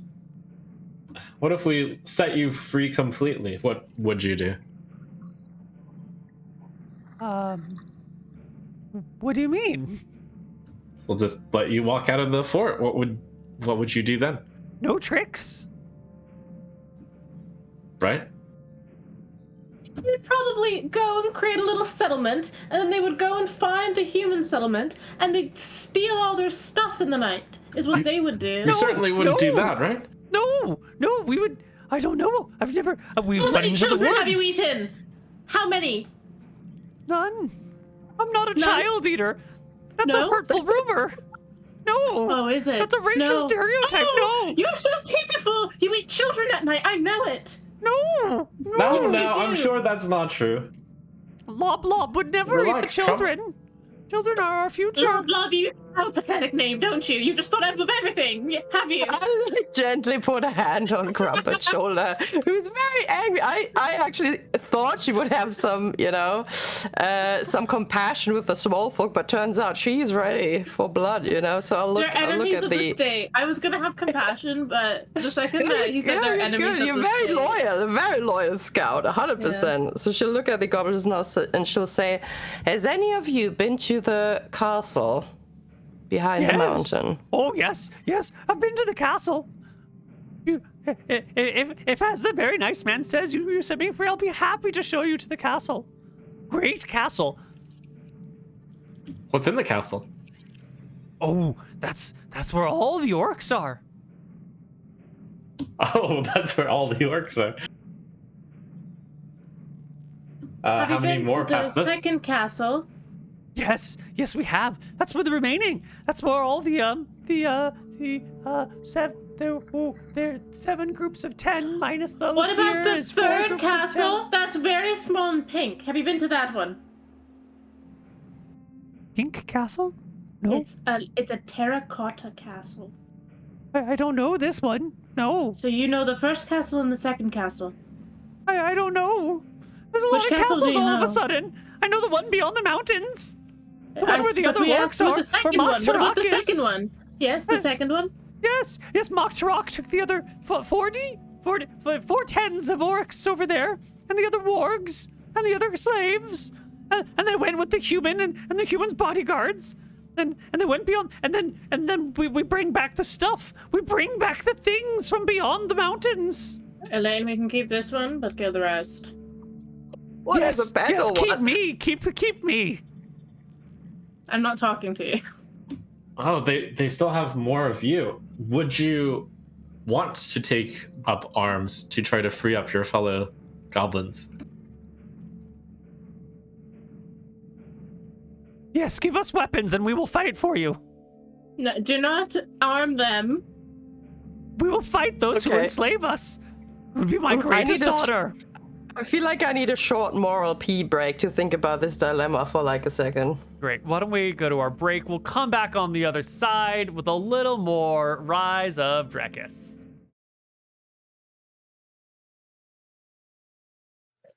Hello, everybody, and welcome back to Rise of Drekis. If you are watching live, we had some minor electricity hiccups, but they're fine now. If you're not watching live, that should make no sense to you, hopefully. So, there's goblins. What are we going to do about the goblins? There's 10 of them. Okay. And they're kissing your feet. They're licking your boots. They're groveling Please. before you with their foreheads pressed to the ground. They're giving the saddest, most pathetic whimpers. They don't look vicious. They don't have any weapons. They've got like mottled, greenish, purplish, bluish skin. Mostly greenish, but maybe those other things are bruise marks on them. They're a little bit scrawny. They definitely got cuts and scars on them. They look like they've been, abused goblin slaves owned by orcs for who knows how long. Elaine, I understand that they look pathetic right now, but I implore you to heed the lessons of history and the tales that have traveled through all of our lands. These goblins may wear a mask of desperation now, but beneath that facade is a treacherous past of orchestrated kidnappings, of pillaging villages, and using their deceit to further their malevolent goals. It is in their nature to be two-faced, manipulating of our empathy for their gain. Our responsibilities as defenders of our world compels us to be vigilant. Okay? We may extend a helping hand, for we are not without compassion, but we must do so with our swords ready and our senses sharpened, or we probably should kill them. We should not aid them whatsoever. We were curious about some of the goblin lore. I'd heard from Elaine that there was some sort of Drekis journey of like 2 soldiers each time to a goblin island. Do we know anything about this? You would know, you would have been informed that Elaine Pentolin, by Buffet, was first brought into, like, her first mission here was to go to this island and get rid of these deserters. And she's, I wouldn't say famous for that, but known for that. And she had to go deal with these deserters who were supposed to be fighting goblins in the woods near a conquered and recently added town. It wasn't really conquered. The town was like abandoned, and it was found and is being repopulated by colonists from Drekis, but it was found abandoned, and there's some goblin woods nearby. And the goblins were ferociously defending the woods, and, you know, multiple companies of soldiers have gone in to try and eradicate the goblins from those woods. And they're devious creatures who set traps and have been really nastily, like, fighting back against people using, like, rock slides and ambushes and little traps in the ground that will have spikes that'll come out and grab you by the feet. And so a whole bunch of Drekisians have been in there trying to, you know, dislodge these goblins from these woods. And a new group was being sent, and they decided not to go, and they decided to fuck off instead, but they didn't control their boat very well, and they crashed on a frozen island.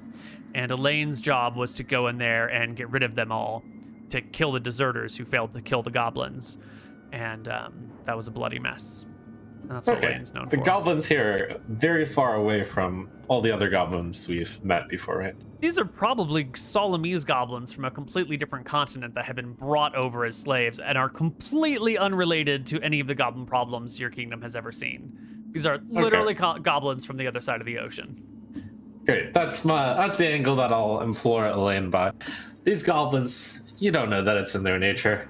They're not even our goblins. These goblins were enslaved, and I think that if we arm them, they'll help try to free the other goblins. It's the least we can do for them. They want to help fight us. Maybe we can set up a harmonious community together. I believe that when you see an invasive species, no matter how cute it looks or pathetic it looks, it is your moral duty as a servant of the Empire to kill it before it continues to harm the balance.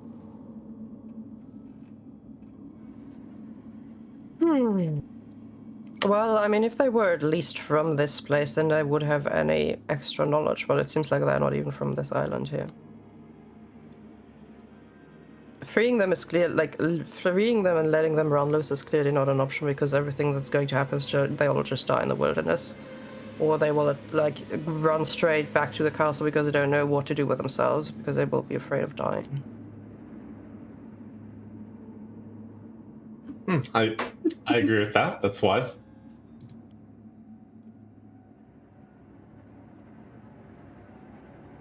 But just think, we could have... Would you bet your own life, Vincent, on the honor of these goblins? I'll be honest, if it were just me traveling with these 10 goblins, I probably wouldn't. But since we have a contingent army with us, and since we're adventurers who could easily take these goblins on, look at these goblins. They want to fight for their own kind. I think they'll be with us. Yes. And how do you know that they won't just stab us in the back the moment that they can? Why would they stab us when they can help us free their others? There's so many of you. We never stabbed the orcs because they outnumbered us. We'll serve you just like we served them without harm. Yes, swears. and what if the orcs are winning the battle, and it looks like they're going to be your next masters, and it comes down to them versus us when you are in a disadvantageous position to help us? You will simply go with whoever will keep you alive. You have no honor, you eat children! She's mean. I don't think you eat children. Halflings have a predisposition to hate our goblins. They've always hated us. They always have since time immemorial. You cannot trust a halfling around a goblin. Yes, well, maybe it's because you kept breaking into our villages to steal our wheat, to steal our apples, to steal our children to eat. Could it have been that? I've never done that. It's within you. The capability to. Please, mistress. You must believe us. We're innocent victims.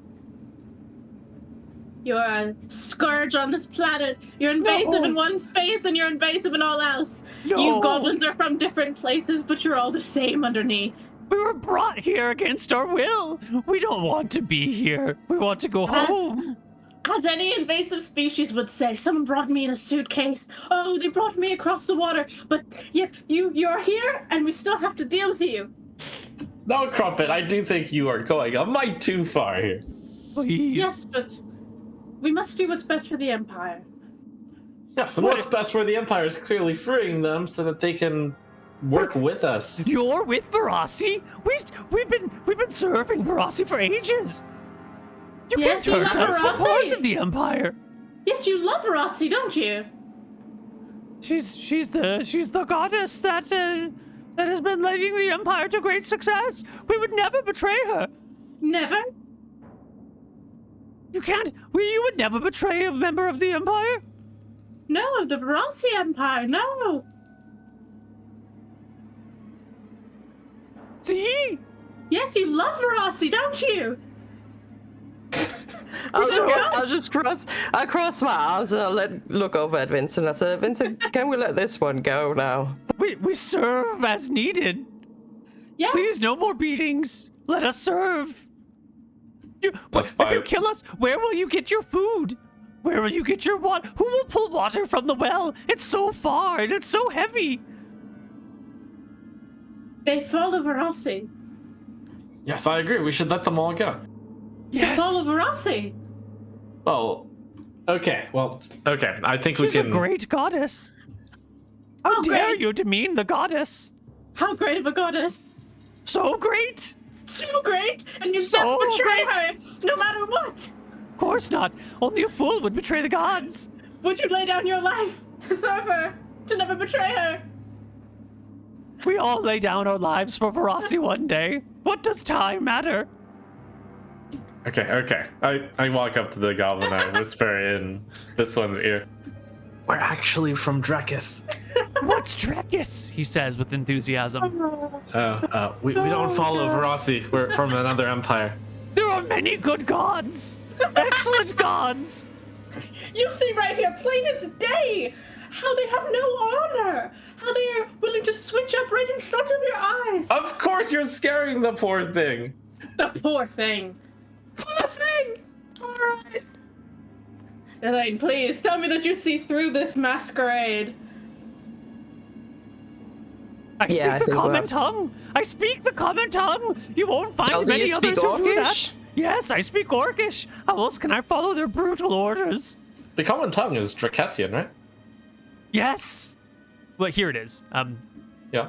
Common tongue varies from place to place, but you would consider the common tongue to be Drekisian, and this goblin seems to speak it pretty well. Yeah, see, they consider our language to be the main language. I do not deny that he is temporarily useful, but the rest. They're just here to breed like brothers. rabbits. My brothers and sisters, you would never. Rabbits, like hamsters, and they spread their scourge along the land. She's right. We're like hamsters. We're sweet. We're cuddly. We're You're innocent. rodents. Yes. You cause filth. Yes, we're cute. We have long tail. Well, we don't have tails or fur, but we're just like rodents. We're adorable. However, when it comes to when we decide to go to this next fort in the fortress, you'll be mighty rodents, right? And you'll help fight the orcs with us. Yes, master. No, please don't call me master. You have your own will. Yes, sire. Oh my goodness. All right, Neal. I'll say, Vincent, if you had bet your life on it, I would have trusted you on this one. I bet my I'm life very on sorry. it. I bet my life. I correct myself. Yes. He goes back now. Okay, Elaine, you've listen. done the right thing. After Vincent. hearing about this, Look at me and swear on your life to me right now. Yes, I look at you. I swear. If you want me to stay with these 10 while they're armed, I will do it in a building. I trust these goblins with my life. Okay. Well, you trust him with your life. Crumb. Yes, Elaine. You are in charge of these goblins. You are to make sure they are not being hurt, and you will give them commands and give them a purpose. Can I tell them to kill themselves? Oh no. A purpose. A mighty one. I'm pretty sure Vincent can support you in this endeavor. Okay. And yes, if I ever hear any complaints about any of this goblin or have to endure any of these discussions ever again, I will make sure that, you know, they won't see the morning just entirely by myself. Yeah, I sternly look at the goblin. I'm putting a lot of trust in you. You better not. Thank you, master. Thank you. Oh, I thank you. I kiss your feet. And a whole slew of goblins hustle forward to kiss your feet and lick your boots. Literally. There's no need to do this. Oh, but we wants to. We wants to. Don't give him a sock or he's gonna run off. Why don't you make yourself useful and have all these goblins collect a sword from the orcs? Arm yourselves. They will. They will quickly arm themselves, and the goblins will stand around with the axes. And axes. Yeah, Any swords? Carry the axe? Like, isn't it a little big for them? For the orcs, they can kind of like carry it in one hand, but then they have to fight with it in two. For the goblins, they'll have to carry it in two hands, and still fight with it in two hands. Right? Goblins aren't size small, are they? I think they are. I think they are. They are size small. Yep. They definitely have to carry it in two hands. Yep. Big axe, little goblin. Do these orcs have any? I smell that one of you is out of line and going to stab us in the back, I will not hesitate to slit your throats. We understand. I know you for who you are. Yes, but I will heed Elaine. She leaves us here. Meanwhile, I'll just stomp outside. You know, I'm tired of this discussion. I'll walk over to Willa and make sure she's doing okay. Yep, she's fine. She's just arranging people to defend the fort, getting some people up on those rooftops with some archers out there, putting some spearmen out front, you know, securing the area, and then is personally searching the fort for anything of interest. She will let you know that one orc had managed to escape to the rooftops, and when her people went up, it did manage to like hop down the other side and run into the woods, and so it looks like one escaped. But that's about it. Okay, I'll inform her that apparently now we have 10 goblins under our command, that I'm not very thrilled about it. If she has any further questions, she can direct them towards Vincent or Crumb. Of which you would get two very widely varying answers of how that convo went. She sees the goblins surrounding Vincent's feet and like worshiping him, and she sees Crumb with like healing. Yeah. And Willa will walk over towards Crumb and kind of stage whisper down to you like, are we sure this is a good idea? Absolutely not. He convinced Elaine to let them join for now, but rest assured, the second that they do the inevitable, they will be dealt with. Yep. Gotta keep an eye on those ones. Always. He's too soft.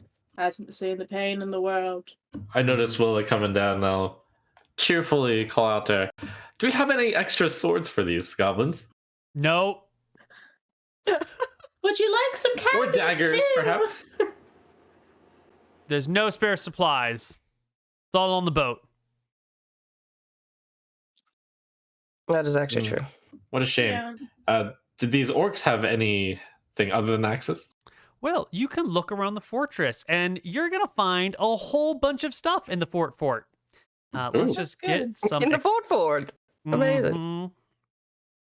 As we take a look in this place, we're gonna come across a lot of stuff. We're gonna come across some weapons.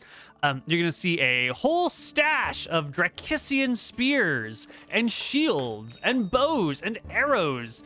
Some of them are in kind of shitty condition. There's even a couple of short swords and knives and daggers. There's a whole kitchen over here. There's a barracks room, which just like reeks of like orc piss and shit. It's awful. You're gonna need to burn all of these linens and start fresh. It's gross. You're gonna find the captain's quarters down here in the very bottom of the map, which is kind of nice looking. It too looks like Drekisian make. There's Drekisian rugs, tapestries. There's like a portrait of the queen that's hanging over the bed. Oh, wonderful. You know, it's a whole thing. But in one of these chambers, you're going to find a bunch of crates, a bunch of like long boxes. Well, some of them are long, some of them are short. Magic items, magic items. Varying makes. They all look fairly new, and they're closed. They're sealed. Deck of many things. They've been nailed shut. Oh my god, no, not with you guys. We're ending the It's like, oh, what is this? Turns around, instant combustion. That's not happening. If anybody ever finds any cards here, no, nobody touches them. All right, we're checking for traps. These clearly have no traps. The happy music on though. I'll be like, Krob, have a look and make sure that like this is safe to open, please. Yes. Krob, make me a find, remove traps check. Where would I find that? Well, let's find your character. Is that under skills or thief? That's under thieves. Open locks. Oh, I see it. Yep. You're never gonna need it. Oh my god. You've actually succeeded on finding, removing traps. As you go from box to box, seeing if any of them are trapped, lo and behold, the largest of these boxes is indeed trapped. Hold on, I need Would you look at that? Thief, most useless class ever. Why would you need that? Out of combat. Nobody needs that shit. Well, no, that's actually, I have the worst luck in that too. It's my second lowest. I have a 10% chance. Yes, I can see that. Yeah, the worst is a -5 chance for reading languages. So. Wow. Yeah, look at that. Thief viability right here. Get wrecked. You just gotta roll well, you know, that's all you need. You just need to roll well, and then you can be a good thief, so sit your ass down. If you can't pull it off, you're just not good enough. Skill issue. That's what it is. You just need to truly skillish. Roll your 20s. Yeah. Yeah, the captain is still alive. She's just laying unconscious somewhere by the door, and we haven't talked about it yet, so. I'm trying to find my notes here.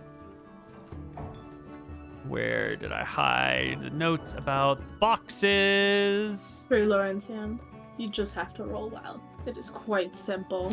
That's all. That's all you gotta do. Just roll well. You've seen it? Natural 20, ventriloquism. Yeah. What else do you need? Apparently something that nobody's ever taken before, so I am honored to have actually done something useful with it. Mm-hmm. You killed all the orcs with ventriloquism. Not quite. This is a fairly straightforward trap. This crate opens. It's like a proper chest where you've got like a good, what is this, 2.5 inches on top that like would lift up, that has a little recessed area, and you can see by taking the time to inspect the little locking mechanism down below, because most of these things are nailed shut, and this one actually has a proper lock on it. And you can see as you like poke your thief's tools into the lock and kind of feel around that there's a twine, like a string that's somehow attached to this. So if you don't unlock it properly and you instead just open it, this string is going to uncork something, or it's going to pull something. Like, you don't know what the string is going to do. Yeah. But if the box is opened without being properly unlocked, something will happen. I will explain my findings to Elaine. I'll be like, everything else is good, but then I'll explain everything you just said. Well, it sounds like we'll need someone of your skill to open it properly. Yes. I can do it, most certainly. Elaine, would you like me to open it? Well, we're not so... I'm trying to think what could even be in there. You can't detect magic, can you, Vincent? I can, and it'll take a day for me. I would suspect that it will either form some sort of poison cloud, so we should move it away, or it'll just fire a dart or an arrow at Well, if the it fires entrance. a dart or an arrow, we could just turn it towards the wall and then open it that way, Yes. right? So I would advise opening it a little bit away, in case we open it incorrectly. I don't. You are pretty hurt. Are you brave enough to open it, or do you want me to open it and just in case take the brunt if anything happens? I've unlocked many locks in my life. I will be fine. All right then. I guess the other people leave the room. Yes. Yeah, we'll And move the take chest everything away. you need first, just in case it does explode on the off That chance is that it true. won't. We'll move the rest away, I guess. Good idea.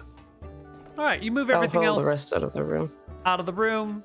You're ready for it. Go ahead and give me that open locks chance. It's a success. You See, pick I the lock. told you. Yeah. And it Easy. opens Amazing. easy peasy, not a problem. You will see that the thing that was trapped is actually a vial of acid that is sort of upside down, and directly beneath it is like a small box that has a series of paper documents. And so if you were to open this without the key, you would have burned and ruined all of the documentation that was in here. Got it. Yes, we have gathered intelligence now. Ooh. Yes, Elaine, Very good. here. Would you like me to collect the vial of acid so that we may throw it at someone later? Maybe you want to keep it. I feel like you could, you're good with slinging things. Absolutely. You should and I keep will it. very carefully take it apart and Yep. put it. You can Wonderful. add I'll one take all the vial documents of and acid to your gently character sheet. push them into Vincent's saddle. Like, here, Vincent, some light literature for you. Let me know what you find. Oh, What very else good. do we got? Yep, that's the only thing that you saw that had a trap on it. Everything else should be fine. And everything else is just like a box that's been nailed shut. It doesn't have any locks on it. Looks like they're all just, you pry them up. And I'm sure you can find a crowbar around here somewhere or a hammer to help you pry things up. Mm-hmm. Yeah. And I guess we can kind of hand wave the rest of this discovery. In these crates, you're going to find... Oh, my other notes document closed. You can find like a little pointer with a spinning blue circle next to it. Oh, that's my favorite loot. What is that? Waiting +1. What is that? It's the loading a loading logo icon. on Windows. Oh, you bamboozled me. Ah, excellent. So you're I gonna just wrote find that in my notes. No, you're gonna find one box as a box of tar. It's just like semi-liquid, goopy, viscous tar. That's actually very difficult to pry open. Another box has rocks with weird colors, and another box has other rocks with weird colors. One box contains a pile of avocados in a mixed state of like unripe to overripe, like all boxes of avocados. One box has a whole bunch of animal skins on them. Some of them, they've all been like treated so that they will store well. And you can recognize some of these furs, like this is clearly a bear pelt, but this other thing, what the fuck is this? I've never seen an animal skin like this. And this other thing, I don't know what that is. And this is clearly some sort of, you know, short-haired, gazelle-related thing. You're not really certain what it is, but you think you've seen this sort of skin around. Another box contains like a mix of spices and like wonderful smelling things. It's sort of like a potpourri box, but like different spices cordoned off into smaller areas. And one has a bunch of pigments in them, or like pigmented things. There's a little bit of abalone. There are some like blue flowers. There are some like red, like dirty bits. It feels like some sort of powder or soil or earth that's like deeply red colored. You've got some like thick, goopy, pasty white stuff in there. It looks like dyes or makeup accessories in a very like unrefined way. So you have boxes of stuff that would be super valuable to someone, but isn't particularly tradable right away. Maybe the furs you could trade right away, but everything else is Yeah. Yep. Okay. Very cool. Great. What a discovery. And the big box was only the acid and nothing else, correct? No, that had some of the funny looking rocks in it. All right. Can I ask one of the goblins what these rocks are? Oh, it's copper ore, my lady. Copper ore. Is it copper ore, Neal? How would you know? That's some pleb bullshit. You don't deal with copper ore. Okay. Is it coppery colored? Is it like bluish and like rock looking? I don't know. It's some gray rocks with some like green shit in it. Right. Copper. I've played enough Minecraft. Great. What is it used for? I'll ask the goblin.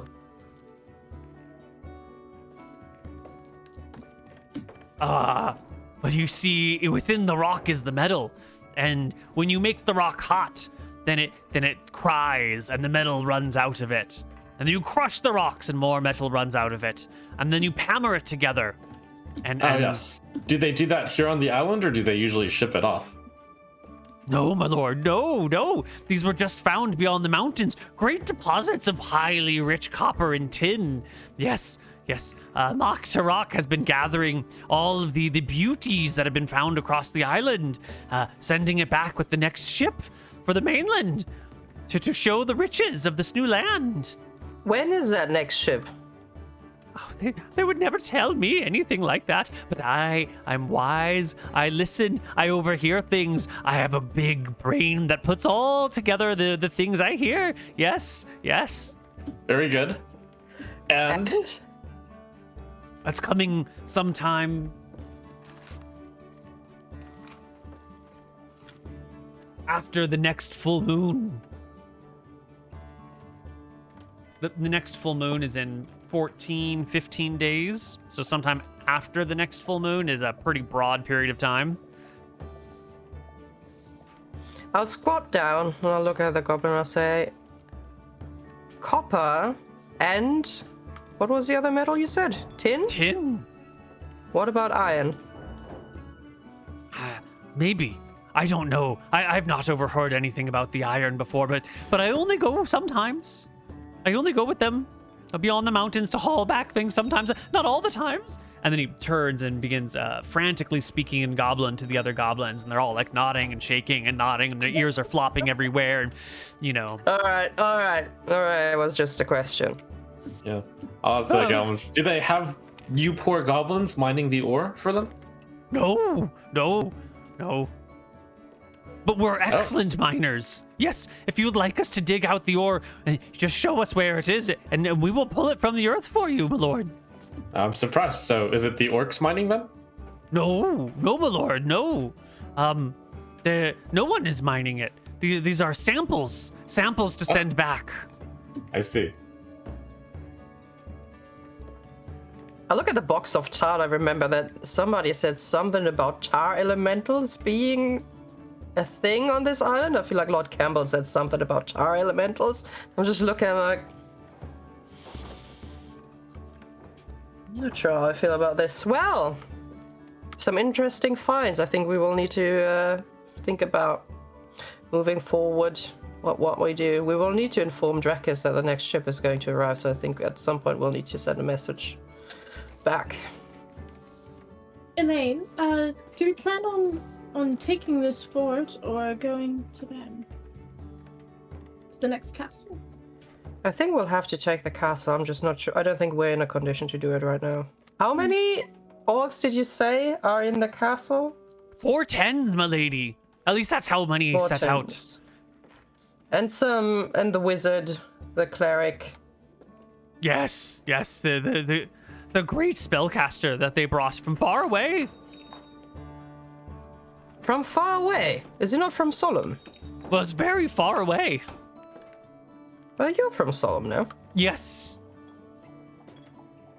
Right. Good talk. Okay, I'll keep it in mind. And horses, milady, if that helps. They had horses and mules. Do you know about how many usually come on the boat? Maybe we could take it. Oh. The boat, when we came on the boat, there were 9 10s orcs. And there's a score of goblins. A score of my brethren. Only the 10 of us remain here now. And Maktarak and the 5 captains, the 10 wargs, and then the second ship was a smaller one. It came with just the silver black robe wizard. Yes. Silver black robe. His name is something silver something. Silverworth. Yes, that's it. How do you know? You're so wise and so beautiful. How do you know? All right. So Mark Tarak, is that the orc leader? Yes. And who are the 5 captains? Goblin will point a grubby finger. That's one of them right there. Right. And the others? They're with Maktarak, beyond the mountains, searching the great jungle, bringing back treasures, searching for magics. Right, okay, I see. See, we're so useful. Is the castle intact, or is it an overgrown ruin? Very overgrown, ancient castle. No, I figured. See? Yes. Prom is just still looking staring like, daggers at them. Looking like Elaine's about done with them, I'll lead the goblins off to the armory and give them short bows, since I think that would be useful for them. You can't trust that halfling, they say to you as you take them away. She's going to kill us in the night. I just know it. She hates us. You can see the look upon her. No, don't worry. I do think that she does personally not like you, but she will follow our leader, Elaine. So she won't kill you. What a good leader this Elaine is. I know, right? She's so good. What's your name, Lord? My name is Vincent. Oh, that's a strong name, Vincent. You must be a mighty wizard or a mighty mage. You must come from a long family. Yes. Thank you. Who's the halfling, the mean, evil creature? That's Crumb. Maybe if we, after we spend some time together, maybe she'll come to learn to like you all. It's all first impressions. I think you guys can make a good impression on her as we meet. And also, you can make a good impression on everyone here. Yes, I'd like to make a good impression upon Crumb. Yes, Crumb and all the other soldiers who have come with us. Is that a romance arc waiting to happen? Crumb is not dating a freaking Ooh, goblin. the Beauty and the Beast. But you know what? Wonderful. I think that the goblins would Just a tiny actually version. appreciate her feat. Like, they'd be like a little... Because I told Neal that, like, a character trait is that she's very proud of her, like, defining racial feature of her feet. So Yeah. yeah. Well, who wouldn't like those wide, calloused, hairy toes? Those You know, really, it's yeah. Fantastic. Those This is a rippers. good. Let's Yeah. round it up, boys. all right. That's a good idea. Okay. No magic weapon. Also not on the ogre. She on the orc. She doesn't have anything. She's still alive. I assume we drag her in and bind her, and then we'll think about what to do with her. But Sure. maybe I'll just kill her later. But Yep. Well, she's tied up in the other room right now. The 10 goblin slaves are freed and armed. The orcs are all dead except for the one that ran away, and whichever one's also managed to leave the keep before the battle began. The town is just down the road. The party's in a good spot except for all of that missing HP, of which there's not much to do other than sit around for a little while. And we're gonna end our session here for the day. Congratulations, party. You've done well. You're Still alive. still alive. You made it through a tough battle. Oh, You yeah. did some good spells. I think now is the time for us to talk about how we are reflecting on the Empire as a whole. So let's start with Peach. Peachachoo. Crumpet. Yeah.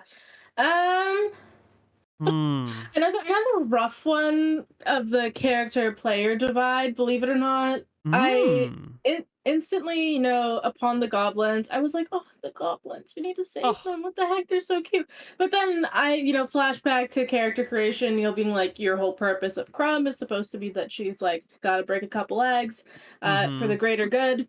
And so instantly I'm like, gotta have some casualties to be more cutthroat. So I think that she's reflecting more of a like, we're not taking any chances. We're not here to be the saviors right now or to like do the like noble thing. We're supposed to do the right thing, as in like what we've known. This isn't the Goblin Liberation campaign, right? Yeah. is it? Not if Krob can help it. But also like a deference to Elaine.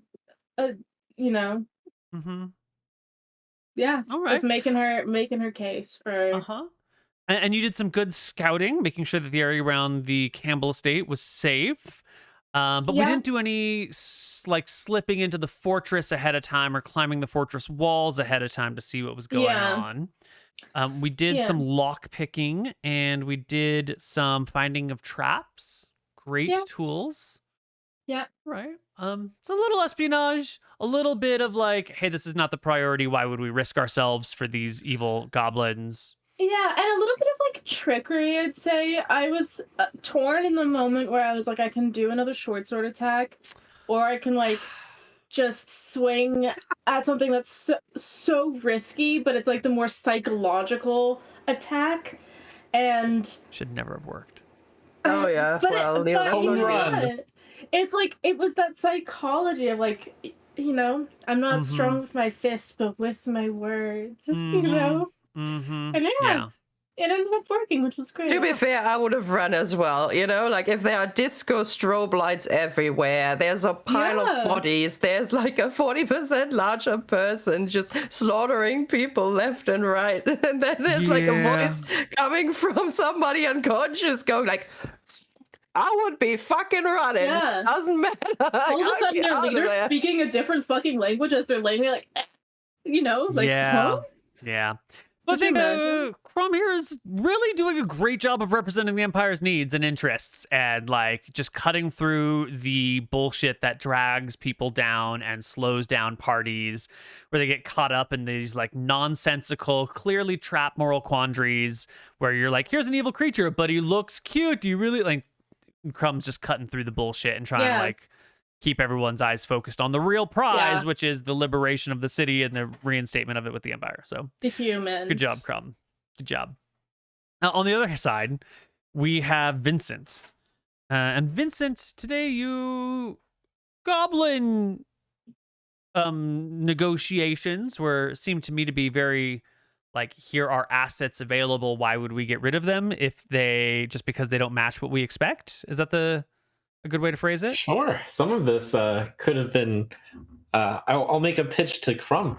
This is a direction you could have gone because Vincent's breaking apart from perhaps Drakisian tradition here. Mm-hmm.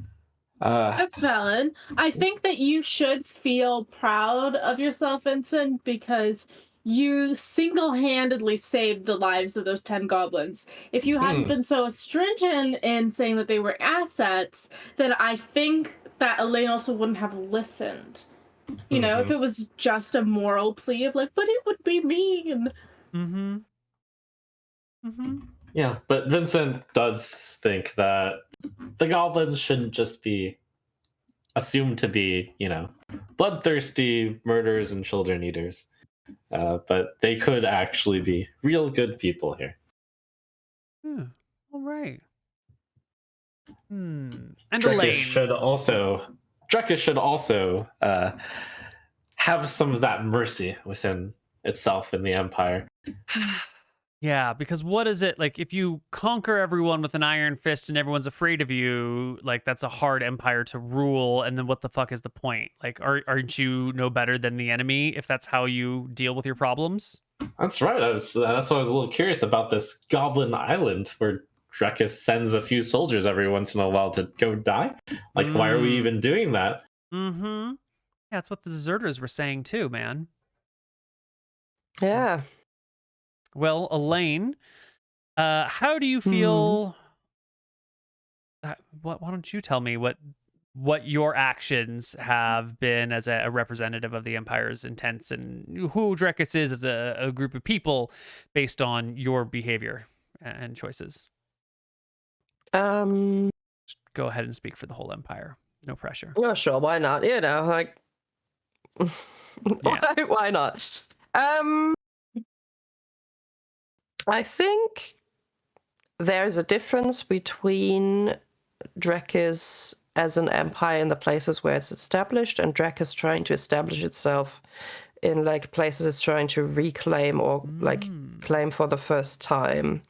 And there are different rules because we didn't come with a fixed rule set to this place in comparison to like the last campaign. The last campaign was, this is what you have to do. These are the priorities. But like we're coming to a new place and the priorities are entirely out of the window. It's literally just, we need to reclaim this place, right?